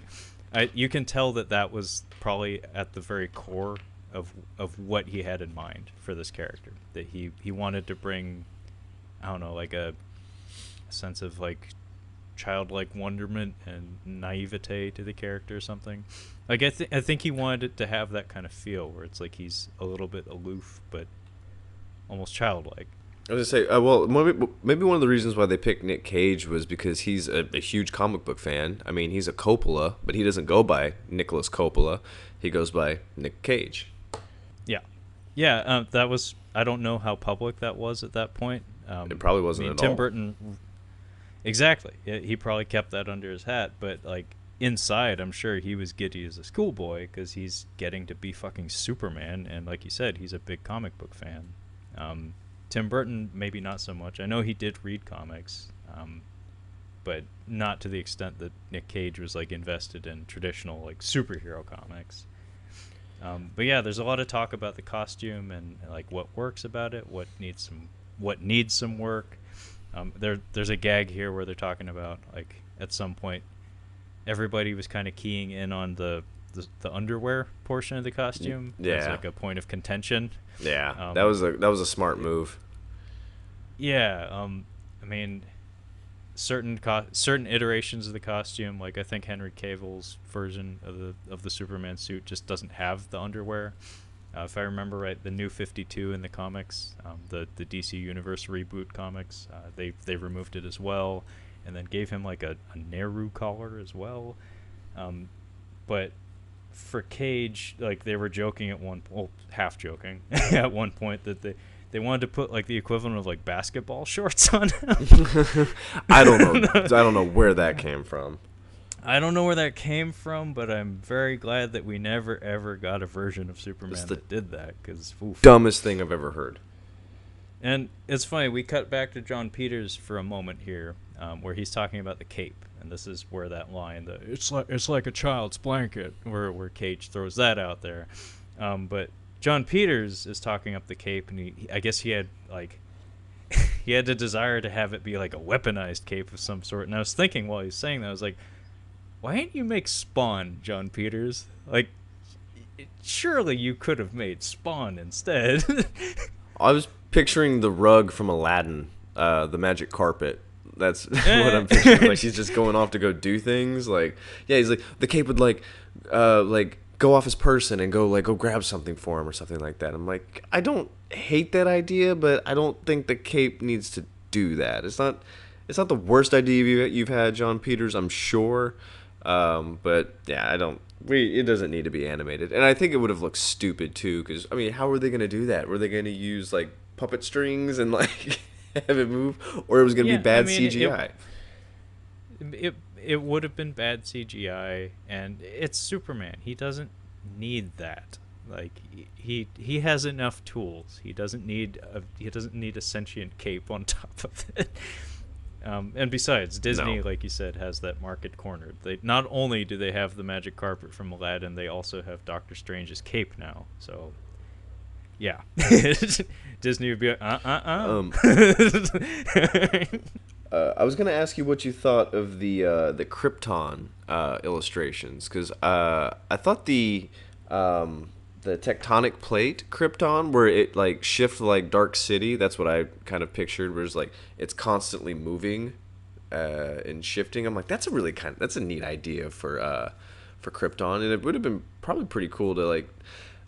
I'm picturing kind of I don't think they're matte paintings in Batman. They might be, but some of the Gotham landscapes we get in those first two Batman movie, I was picturing that, but with the Krypton illustrations.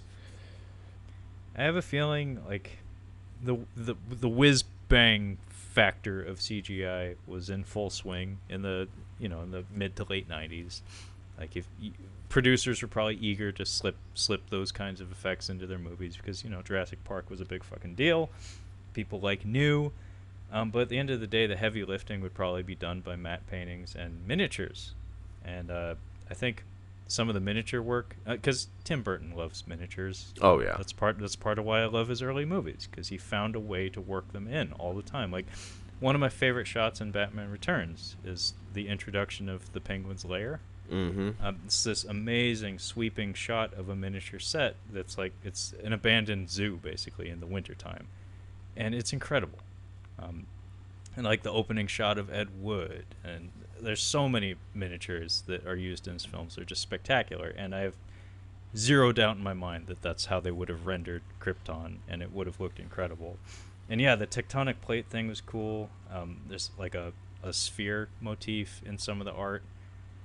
One of the more prominent drawings has like a orange and blue palette that's really audacious and off the wall. That it has that like 1950s like pulp magazine feel to it, which was again very cool and seemed right up Tim Burton's alley. All of this stuff could have worked. I don't know what would have served as the principle, like the core design that they went with for the actual production, but there's a lot of good stuff in here. Where do we go from here? John Peters, him coming onto the set was kind of annoying from what I could gather. So yeah, this is where we kind of get this. This was the Krypton illustrations, and I don't maybe the Skull Ship. I'm not sure that comes up eventually. I think it's a little later. Yeah, the skull ship is worth talking about because I think the actual production company is named after it. Yeah. The production company that put out this movie, the Death of Superman Lives. So the Skull Ship was supposed to be Brainiac's like vessel, and John Peters talks about it as if it's supposed to be formed like from fragments of Krypton after it exploded, which is a cool idea. It's a cool idea. The Skull Ship was intended to be Brainiac's vessel, and one of the big themes about Brainiac as a character in the comics is that he's like a collector of things and knowledge, and he collects entire civilizations essentially, like their entire histories, everything about them. And so he often in the comics is shown as like traveling through space with essentially museums of entire planets, but like shrunken down in some form. The aesthetics of this very wildly, but the Skull Ship is definitely like a nod to that. And inside the Skull Ship, it was intended to be something called the Menagerie, which was basically an entire zoo of creatures and monsters from all over the universe and all over the galaxy. And you can tell John Peters was really enthused about this idea, because it would be an excuse to have all sorts of monsters that could potentially fight Superman. And yeah, we get to see. Oh, go ahead. He told the artist too, which I'm assuming pretty much any artist working on a movie wants to hear is go nuts, just draw monsters, and they just went. The artists were just like, fuck yes, like we're just gonna draw monsters. Like that's the best case scenario when you come into work. Yeah. This is where Cary Gamble comes into play. Apparently he was an actual Superman comic book artist. He was one of the people recruited strictly to design monsters. Also another graphic artist by the name of Brom. And yeah, they came up with some amazing stuff, and it actually reminded me of an article I read a long time ago about the making of Final Fantasy 13. I don't know if I mentioned it on the air before, but basically Final Fantasy 13 it's not a good game from what I understand. It's woefully it's a woefully inept story in the sense that none of it makes a whole lot of sense unless you read all the supplemental material, even though it's presented to you in a linear fashion. But the whole thing I'm driving at here is that it was directed by a guy from the art department who got promoted to director. And apparently what he did in pre-production, like before they started actually coding the game and stuff, was he asked all of his buddies in the art department to just crank out drawings, just make stuff. And for years on end, they drained company resources just drawing stuff without direction, without knowing what said stuff would be applied to. And it's like a gross misuse of resources. And just like parts of me actually looked at some of the concept art for the Superman Lives production and had a bit of worry in me, where it's like, oh god, like was there a vision behind this? Like, because like a lot of these drawings don't jive with each other. Like a lot of these drawings don't seem like they're applying to a singular vision of some sort. But yeah, the monsters though, that was actually a good thing because we're aiming for variety here. And we got a whole host of stuff. Some of Brahms' stuff in particular was really interesting, where he was really driving at the idea of, like, it was supposed to be like a mad scientist lair. So like a lot of the monsters would be either tortured or like turned into cyborgs in some fashion, like had some sort of forced, like surgery forced upon them. And some of the renderings of that were pretty interesting. Yeah, I liked the artists were talking about John Peters coming into the office, and he would have just a whole group of people with him, I guess, and they're like there was kids and stuff, and I'm like, what a fucking dick. But I actually was like, okay, John Peters, that's not a bad reason. He's like I'm used to being the head guy in the office, and he said people are just kind of like yes men sometimes. He's like, but kids will tell you the truth. Kids are just honest. And I'm like, I guess he was kind of getting opinions from the kids on the monsters. I'm like, that's not a bad idea, yeah, I suppose. He seems like he was probably kind of a bully to the artists especially, but certain things he says, it's like there is a logic driving this. Yeah. He is justified in some of his questionable decision making. Yeah. I agree with you on that. It's even if he didn't listen to the kid, like just to have that opinion just on the spot, that might actually be useful. Well, who's this going to be marketed to? It's going to be marketed to nerds and kids. Exactly. Know your audience. Yeah, know your audience. Yeah, I guess he was putting people in the headlock. He says, I've been in over 500 fights. I'm like, I'm going to be honest with you, Trevor. I don't think anybody has been in over 500 fights. Like, that's a lot of fights. That's a lot of fights. Even and, one or two fights usually shows on your face, Yeah. 500, you'd have what I like to refer to as hamburger face. And CTE. Yeah. You want to know what hamburger face looks like? Just look up Wanderlei Silva. Yep. I know exactly what you're talking about. I know Wanderlei Silva. But yeah, this great quote from John Peters is he's trying to explain himself when Jon Schepp asks him about like, yeah, a lot of the artists said you would come into their offices and like put them in jujitsu holds in front of ladies and stuff to motivate them, and he said, well, I wanted what it's like to break your nose. I've been in 500 fights. What it's like to break your hand. What it is to taste someone else's blood. I wanted that in these movies. It's like, okay, John. Okay. Okay, John. There's no other way to do that than to put them into headlocks, but okay. Yeah. And at this point, Warner Brothers is getting cold feet. So this is where we enter the sad part of the documentary. Yeah. Where things start to wind down a bit. Before we switch it over there, I was going to say I liked, I think we might have mentioned before we started recording, Nick Cage's Clark Kent outfit. He's basically just looks like Tim Burton. Yes, he does. Yeah, he basically just looks like Tim Burton, but I didn't catch that the first time I watched it, and I'm like, oh, that's kind of cool. It made me a little even more sad. I'm like, I would be interested to see what his Clark Kent would be like. I'm assuming he'd have like, it looked like he was gonna have like a nervous energy. That's what I assumed his Clark Kent would be.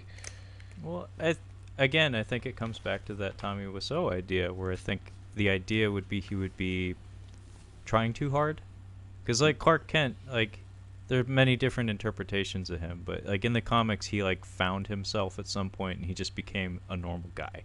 Christopher Reeve's interpretation of Clark Kent was to be like the over-the-top nerd that was like fidgety and anxious all the time and always seemed to be at a loss for words. And I think Nick Cage's would have a bit of that, but more sad and more pathetic in the sense that he's like trying to draw less attention to himself by trying harder. Cavill's Superman, it seems like he's just a hunk either way. It doesn't matter. It's like, well, I got glasses on, but I still clean up, like I'm still smashing all the time. But I mean, I'm also Superman too, so there's that. It seems like there's no difference between Clark Kent and Superman. There's no difference between the two. I mean, you haven't even watched Batman versus Superman, right? I watched that scene between Jesse Eisenberg. Okay. Yeah, I watched that and I'm like, he's just stoic. Like he's just kind of like not really sizing up Bruce Wayne, but he's just like not intimidated, not fazed by him at all. Not a nerd. Side note, it bothers me, and I know this is probably just me, but it bothers me seeing Batman be taller than Superman. It just does not look right. I mean, Bruce Wayne is blue blood, man. That's good. He's got good genetics. That's just gonna happen. Well, again, it plays into that theme of Superman is better than everyone just by appearing one day. Yeah. And when you think about it, it's like, okay, you have Bruce Wayne who's super jacked and had to like work his ass off to get to where he's at, and to have him be the larger, more imposing figure, and yet be the weaker of the two is there's some sort of theme there, but from an aesthetic standpoint, it bothers me. Well, it just doesn't look right. I'm going Cavill over Ben Affleck any day. Even if you dad bod him, I would still go Cavill over Ben Affleck. I don't know. He's kind of plain. He's a little vanilla. Like Affleck's at least got like that like dopey swagger where it's like he's not actually slick, but he's like thinks he is, and you kind of like you feel for him in that sense. Like to this day, I do say that the best line in Batman vs Superman, and the fact that I know any lines from that movie tells you how many times I've watched it, is Ben Affleck pretending to be drunk and telling Tao Okamoto, who is super hot by the way, as she's walking away from him, he just points at her and he says, "I like those shoes." That's the best line in that movie. I still haven't watched it, but it's a good Affleck moment where it's like, yeah, that worked. That really worked. But Doomsday. Yeah. I think it was Doomsday I wanted to mention before we start to get into the cold feet. Tim Burton had an idea for Doomsday, which I thought was really neat. He was going to have Doomsday have a whole bunch of faces covered in faces, and as he's fighting Superman, the faces start to come out, and like I maybe do like a Lois Lane face, or I don't know all the characters' names.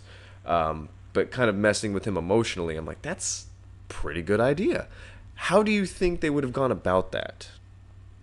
Uh, CGI. Yeah, it wouldn't have been very good. You remember The Haunting? Yes. Yeah, you're right. It would be that. It would be the little children from The Haunting. Yep. It would be very similar effect. Well, Probably done a little bit better, but not by much. do you think now? Just walk with me here for a second. So, The Matrix was in pre-production at this time, and that was a huge deal. The Matrix, and you said that one of the artists decided not to continue with that project and came over to this. Mm-hmm. Do you think that if this was starting to get a lot of talk and there's a lot of money behind it, do you think that they would have stolen some of the artists from the Matrix and brought them over, and we might actually get a good CGI Doomsday with all the faces, and the Matrix would have been a flop? Or do you think that the Matrix would have just jettisoned anyway? See, that's actually. I'm glad you brought that up, because I was turning that over in my head at the very beginning when we first started recording, because of the timing. Because at the very end of this documentary, spoiler alert, we find out that a lot of the resources dumped into Superman Lives are diverted to Wild Wild West. Oh my God! Yeah. Yeah, which did nobody any favors. Oh, I've got all the numbers, buddy. Yeah. However, it needs to be said, I remember, I don't remember dates, but I do remember The Matrix was actually advertised long before 1999. It was delayed. For what reason, I don't remember. But I remember distinctly seeing it advertised early and then shelved for a few minutes longer. They put it back in the oven to finish it, basically. Does 1997 sound about right to you? Maybe. I want to say like 98, somewhere in 98, but the point I'm trying to make here is that The Matrix was also a Warner Brothers production. Mm-hmm. So I could totally see Superman Lives like holding up The Matrix in some regard, because the studio wants to get its financing in order. So it could be that if not for Superman Lives, maybe The Matrix wouldn't have been as good as it ended up being, because of the extra time they had to work on it. Yeah. So one of the things that John Peters wanted them to do was the day that Princess Diana died, they were thinking about Superman's funeral. And I think John Peters like, turn on the news right now. Princess Diana, it was her funeral, and he's like, I want that. That is the funeral procession I want for Superman. And I'm like, Jesus, John Peters, like, I mean, it's literally a person's funeral. Like, I mean, I guess you got to make money. And he's like, I don't have time to worry about the royal family. I've got to make money. That's I'm assuming that's what Hollywood's like. But I thought that was kind of shitty. But I caught one number. What was the budget that they were bouncing around? I saw 140 million at one point. I don't know if that was this movie.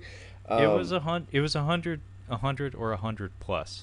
It was way up there. Well, nuts. Wild Wild West was 170 million. Jiminy Cribbus, like 170 million back then.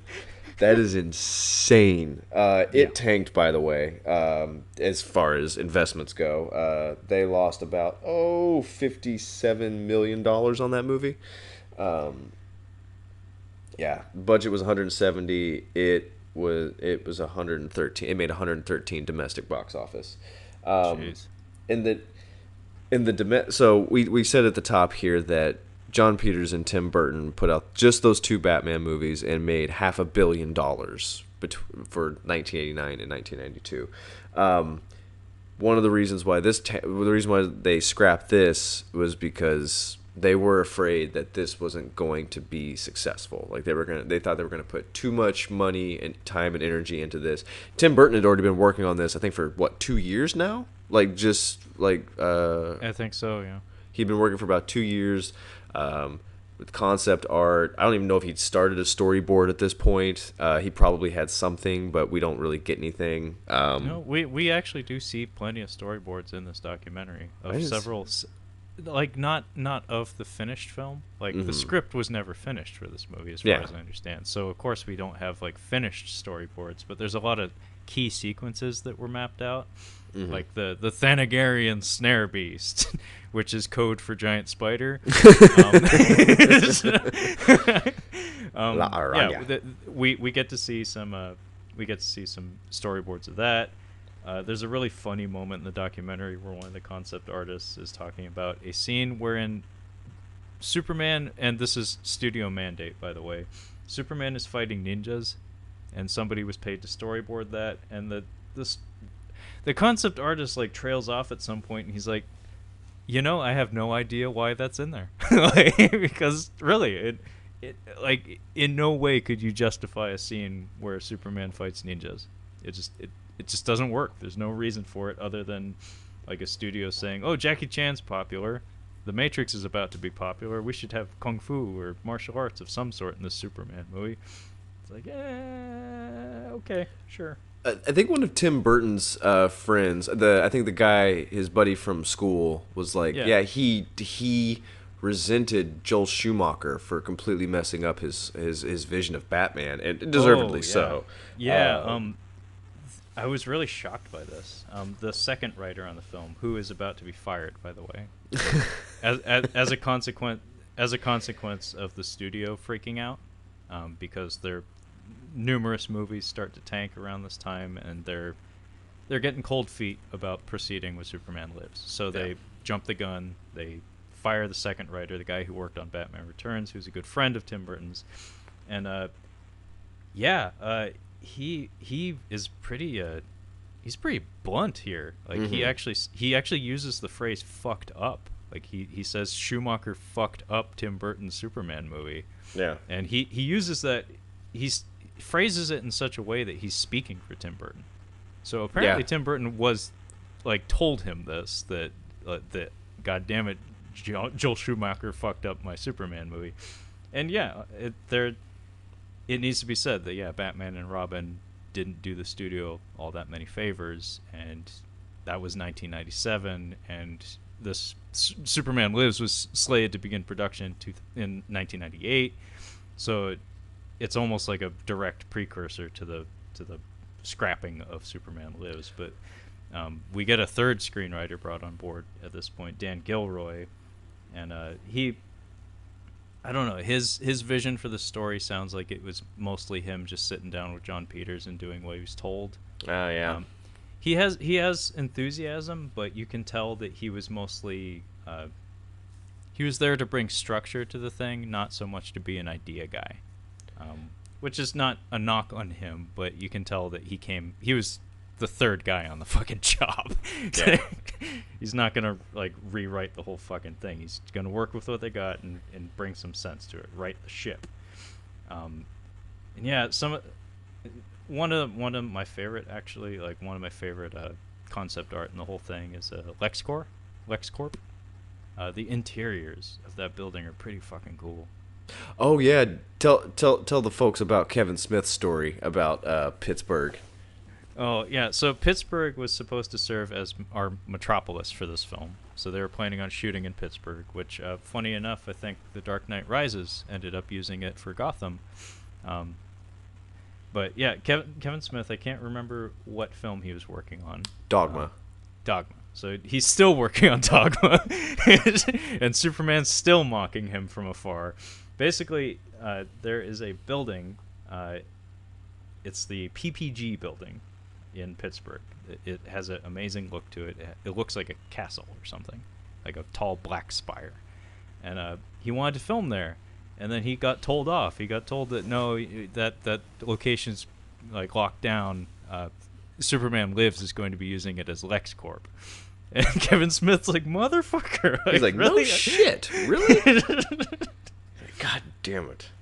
Yeah. I think there's part of him that's secretly kind of like happy this never got off the ground. Like, I think he knows that it would have been really cool to see Tim Burton's Superman, but at the same time, because he was the one writing the script for it and got fired, he's probably like, yeah, fuck you guys. Yeah, you don't get to make the movie now.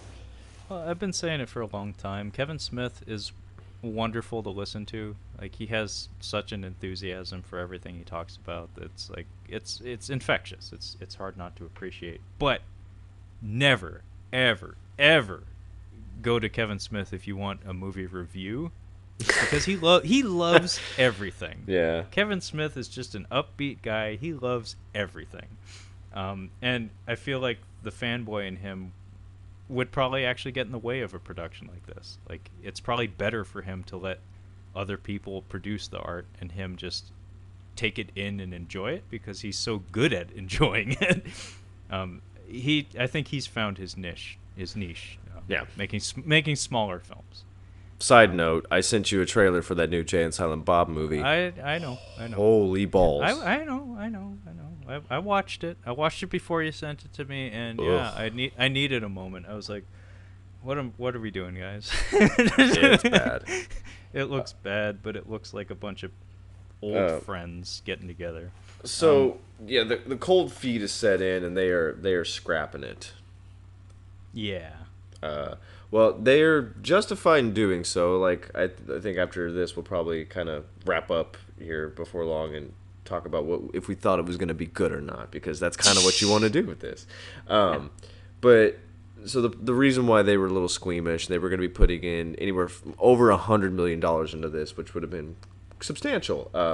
Batman and Robin lost about 16 million roughly. Like it didn't make any money. 187 lost about 15 million. Steel didn't make any. Like it lost most of its money. And it only cost 16 to make too. It only cost 16 million. They did not make that back. Fire Down Below it made almost a little more than a tenth of its or about a sixth of its money back. And then Mad City? I don't even know what the fuck that is. That lost a ton of money. John Travolta and Dustin Hoffman. That cost 50. It earned back 10.5. The Postman was the big one though. Good. You got the numbers on that? That's what killed Kevin Costner's career. $80 million, and it made 17 million. That movie's like 3 fucking hours long, and nothing happens, from what I understand. It's pretty bad. It's pretty bad.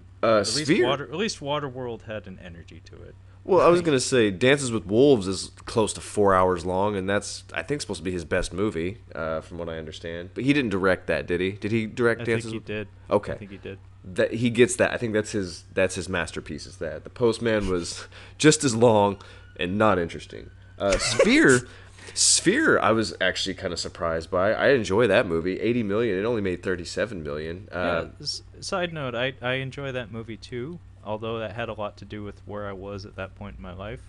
Like I was really up on Michael Crichton at the time, and it's funny, the advertising for that movie. I mean, I like aquatic monster movies. Oh yeah. And what got me to get my mom to take me to go see that movie, and she like rolled her eyes. She was like, "You want to see that?" Because she read the book. I read the book too, but she read the book and she was like, "That book sucked." Like, there's a dragonfish in one shot of that, 2 shots of that trailer. It's just this deep sea fish that like goes pink against Dustin Hoffman's mask, and it's a nothing scene in that movie. It's just a jump scare that happens at like a random moment in the movie. But those 2 shots were what got me to want to see the movie. And I enjoy it to this day. Yeah, I still like it. Actually, Liev Schreiber. That was the first time I saw him, and forevermore I will love Liev Schreiber. I can't remember the first time I saw Liev Schreiber. Was he in Scream? Yeah. Okay, that might have been when I seen him. He plays Cotton. Was it Cotton? The red herring, basically. He's the guy that's framed as the. Oh, killer. right. Yes. Major League. Anyway. I was gonna say Major League, $46 million. Jesus. That was one of the sequels. That was like the 3rd Major League. Yeah. I think. Tarzan, the Lost City. Is that what that is? Tarzan, the Lost City. I don't know what the fuck that is. I think that was a Casper Van Dien movie, dude. It wasn't Greystoke. Like Greystoke, at least you get Christopher Lambert. This was, I think, Casper Van Dien. All said and done, from 97 to 98, just these movies, they lost $296 million. fuck. 296. That's $296 million that are just gone. Very good. Just fairy dust. Just gone. Yeah. And then Wild Wild West, like I said, 170 million. It lost 57 million dollars. So yeah, at this point, they're not trusting their cash cows, John Peters and Tim Burton, to make the money. So they scrap it, and we will never get our Nick Cage Superman movie. Yeah, it needs to be said the last day of pre-production before things were shut down very abruptly.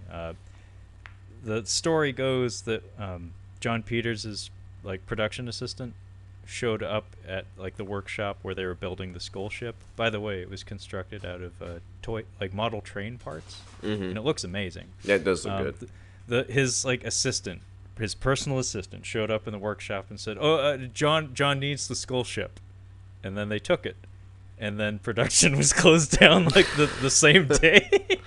And to this day, I think the Skull ship is still framed in Jon Peters' office. In fact, Jon Schepp puts the camera in front of it and says, "Hey, I found the Skull ship." Yeah, found the Skull ship. Yeah.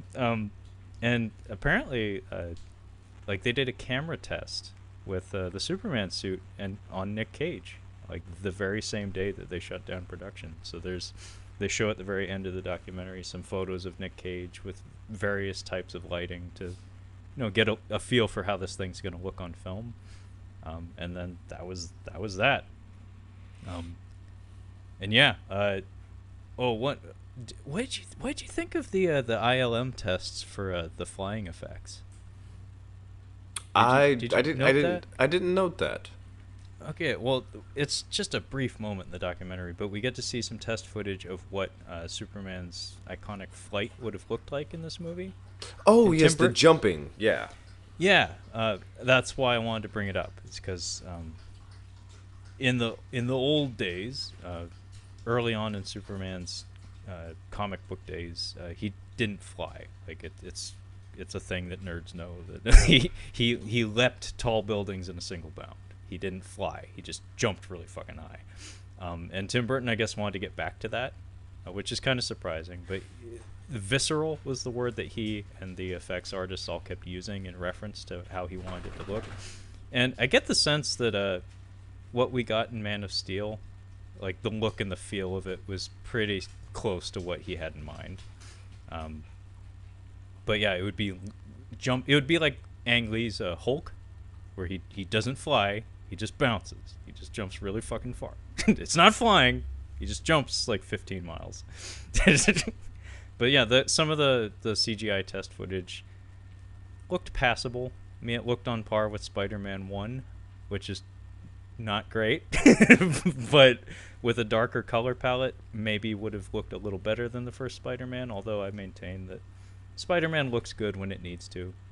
Some of those fully CGI Spider-Man shots are kind of hokey, but it's that kind of movie.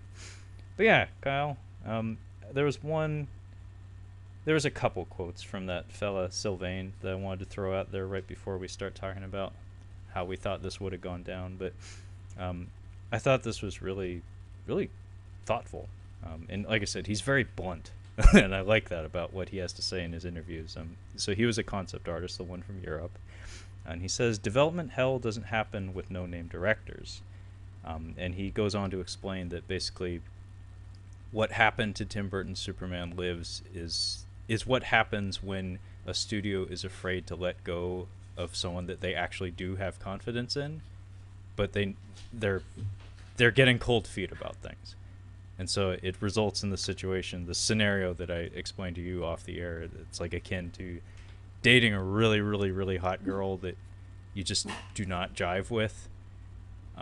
So you end up like maintaining the relationship for far longer than you probably should for all the wrong reasons. Yeah. And it's very similar to how things went down with Tim Burton and Warner Brothers, where it's like they strung him along for a couple years, hoping things would work out, and then at the end of the day they broke it off, but he'll never get those 2 years back. I think he got paid for those 2 years though. There is a note in like some sort of insider news article that says that he took a fraction of what was actually owed to him. Maybe because he felt it belonged to the artist or something, or maybe just because. I mean, John Peters describes Tim Burton walking away as him being like mortified, like he almost went into hiding, like he was deeply upset to the point he just didn't want to deal with it anymore. And yeah, again, another quote from Sylvain: "Highly creative people have a hard time getting movies made," and a lot of it has to do with that unfortunate relationship where highly creative people are the people who change things up, who give you the unexpected, who give you that product that you could never get from anyone else. But then there's the fear that that product won't make you your money back because it's too different or too radical, and you need to toe that line. You need to balance that out, and sometimes the studio gets it right, sometimes they don't, which is why a lot of highly creative people that get money of their own at some point end up going into business for themselves and a lot of times end up making shit because they don't have the business sense to do it right, but whatever, at least they can own their own failures. I just realized something, and we'll definitely get into this one day when we do the Batman Masterclass, but I think rewatching those Schumacher Batman movies, he really used the original series, the TV show, as inspiration for the sets and everything, and I think the costumes as well. Having said that, I think, and this for Joel Schumacher, I think he's like, I'm gonna make Batman, but I'm gonna use the TV show as inspiration, but I'm gonna make it less gay because if you go back and watch some of that TV show, it is way more gay than the Schumacher Batman. I'm sorry. Well, I mean, I'm sure there was some studio exec on the set that was just like doing like a slashing motion across the throat, just like no, like dial it back, goodness. Like, or like doing like a pushing down motion where it's like let's tone it down a bit, like bit more. And I'm not using gay derogatory. I'm just saying, like, that original show was really gay. Like, just yeah. Well, I think the word is campy.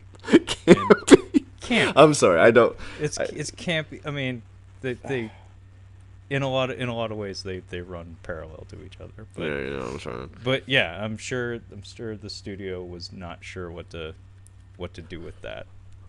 Yeah, you can't see it, but Kyle's doing the rapid fire throat slashing motion. No.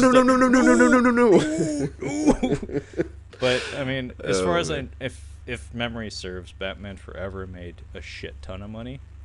Well, Jim Carrey. Yeah, Batman Forever made a shit ton of money, which is why he got the green light to take another swing at it. It was everywhere, dude. I had those cups. We definitely had those cups from McDonald's, man. They had marketing everywhere. Well, and that was the point. Like, that was the point of Batman Forever, and I need to save some of my gas for when we do the Masterclass, but that was the point of Batman Forever, is that Batman Returns, they kind of shot themselves in the foot with, because from a merchandising standpoint, that movie was not very marketable. The Penguin was too scary. So when they made action figures of the Penguin character, they ended up using the comic book version of his design. They didn't use the Danny DeVito Penguin because he was too scary and they didn't want to put him on store shelves. Same with the fucking Happy Meal toys. I still have some of those, like, in my parents' garage somewhere. Yeah, and those. From a merchandising standpoint, Batman Returns was very difficult to market. Whereas Batman Forever was as friendly as it fucking gets. Oh, I had all those toys, bro. All those toys. Yeah. So that was the point. It was that Warner Brothers was trying to, get back the chunk of the audience that they missed out on with Batman Returns, which, I mean, I'll just go ahead and say it right now. Batman Returns, I think, is my favorite Batman movie. It's mine too. It's definitely more of a Tim Burton movie than a Batman movie, but I like Tim Burton, so. But yeah, the death of Superman Lives. What happened? I think. Yeah, I was you gonna go say, first, Kyle. I think Floor is that yours. I would have loved this movie. I like just like you, 90s Tim Burton can't do anything wrong. He's batting 1,000 for me. Edward Scissorhands, Beetlejuice. You want to go to the 80s stuff? Did he do Ed Wood? It was. Yes, you did. I'm gonna watch that after we get done here. I think I was gonna do Mars Attacks, but I think I'm gonna watch Ed Wood. I loved Mars Attacks growing up. I love Sleepy Hollow. That is probably his, as far as his movies go. I think I love Sleepy Hollow just for the aesthetic. I love everything about the It's aesthetic. beautiful. I It's love it. beautiful. It's the perfect Tim Burton movie as far as just atmosphere and creating what you think of when you think of Tim Burton movies. I think Edward Scissorhands, like in terms of look and feel, I think that one's maybe There- my favorite. It But has an oddity to it. Yeah, I know what you mean. It's- It has a strange pulse to it, and it twists and turns. I know what you mean. Yeah. it's a special movie in a lot of ways. I think Ed Wood and Batman Returns are my very favorites. But from a purely aesthetic standpoint, yeah, Edward Scissorhands, I think. Well, I think the emotional stuff of Edward Scissorhands, it jumps so much. Oh like my Vincent. God! When Vincent was the Pri- last time? When was the last time you listened to any of the music from Edward Scissorhands? I haven't listened to it. I know what I know what you're talking about. That is that Danny Elfman? It's got to be Danny Elfman. That's Danny Elfman. It has to be Danny Elfman. Danny it- Elfman, like collecting his fucking paycheck, like earning it. Yeah, I remember Vincent Price dying in there was really heavy, and then when he kills Anthony Michael Hall, I remember that was like, oh shit. But yeah, I think this would have been a lot of fun. I think that it would have been interesting for the time for him to take on a bright movie, as you would say, quote unquote. Yeah. Not his aesthetic. I think it would have been very culty. I don't think it would have been a financial success. And in all honesty, I don't think it would have done well because he wasn't taking a traditional take on Superman. This would have been a bit more, like, inadvertently, it would have been more fan service, getting back to the Superman jumping as opposed to flying. I mean, people would be like, why isn't he flying? Well, actually, Superman doesn't actually fly. He actually jumps. So just from that, I'm like, it would have been more of a nerd movie, but the nerds would have still had problems with it. And the big thing is that if Nick Cage was going to take a more not so much a stoic take on him and more of a bumbly superhero, I don't think it would have done as well. I think that if this was going to be financially successful, it would have to be Henry Cavill's, like, still stoic even when I'm Clark Kent. Well, I mean, we spent a lot of time talking about Nick Cage as Clark Kent, but I mean, the fact of the matter is, like, there's always supposed to be a separation between Clark Kent and Superman, like, of some sort. Like I said, Clark Kent finds himself in the comics at some point and basically does become Superman, but I think any actor worth their salt is gonna actually try to make something of that, and I think Nick Cage would have done that. I think what we saw in the test footage was him more envisioning Clark Kent, but for Superman, you know, I think you would get some Cameron Poe in there, where you'd get him like playing to the public a little bit. Kind of like, you know, stay out of trouble, kids. You know, stuff like that. Yeah. like trying to be cool. Oh man, that would be great. Where it's like he's trying to be Superman, like doing what he thinks is expected of him. I think Nick Cage in each of his movies throws his own line in there, just one line, and I think you could probably pinpoint it in every movie. He has one line where you're like, "That's Nick Cage saying that." Well, he had a lot of them in Bad Lieutenant. Bad Lieutenant. I think Face Off. Mandy eating a peach for hours. Mandy, like, oh no, you're a vicious snowflake. What, hypothetically, what do you think his weird line would be? It would be something strange to it. It would be to a child too. That's what it would be. It would be something so strange, but he would have to have something. Who do you think I am, Captain America? Something like that. Something cheesy. I'm gonna sit on it because I'm gonna think about that because he'd had to have some kind of strange line. I think he's the one that came up with "I'm gonna steal the Declaration of Independence." I think that was his line. It's too good of a line for it not to be his. I'm gonna spell out the plot of the movie in 3 seconds flat. No, I know exactly what it was gonna be. It was gonna be where he's like, where he toasts at the museum. He's like, "To our founding fathers, had they been caught, they would have been tried and hung." Like that was something that he added in there. I'm sure. But yeah, so what do you think? Do you think you would have enjoyed it? Do you think it would have been a cult classic? Do you think it would have been a flop? What do you think? Um, I think, I think I would have enjoyed it, but not to the extent. I think this would have heralded like the start of like the downward trend in Tim Burton's filmography, Yeah, which Planet of the Apes. yeah, yeah, it would have been around that time. And yeah, I think it would have if he made this before Planet of the Apes, it would have started the trend early, because it's too big. Like when I think Tim Burton, I think kind of intimate, you know. Yeah, I know what you mean. Like his movies take place in big plate in like large sets, large locations, but the actual core of the story tends to be very very tight. It's like there's only a handful of important characters. We get to spend a lot of time with each one of them individually. And I feel like just looking at the concept art, it's like, whoa, this is really massive. This is really sprawling. It seems too epic for something that he would be interested in. And it feels busy, I guess. And I feel like it would probably be kind of meandering and kind of all over the place. And it needs to be said from an action standpoint. I mean, the spectacle, like, I mean, me in the late '90s, if you advertised Superman fighting Doomsday, I would be there day one, like, because 1993, I think it was when Superman died in the comics. That was like pretty much what got me started reading comics. It was a big fucking deal. Same for a lot of people in our age range, and like just the idea of getting to see that fight on screen would have gotten me in the theater. But the fact of the matter is, Tim Burton has never been a good action director, if you ask me. He's, I mean, obviously with like Sleepy Hollow and Mars Attacks, he's pretty good at framing violence. But in terms of like action as spectacle, No. like the Batman movies are a good sign of how he handles that. It's like he's not great at showing violence as like entertainment, and having like a knockdown, drag out brawl with a big monster, like a fist fight with a monster in a sewer. It's like, I'm sure there would be studio pressure to have that scene be like this big massive set piece sequence, but I don't see Tim Burton being terribly interested in doing that. No. It's like, we want this to be like a 5 to 7 minute just slugfest, and Tim Burton would be like, why? It's like, why can't he just hit him and like go home and like do arts and crafts or something?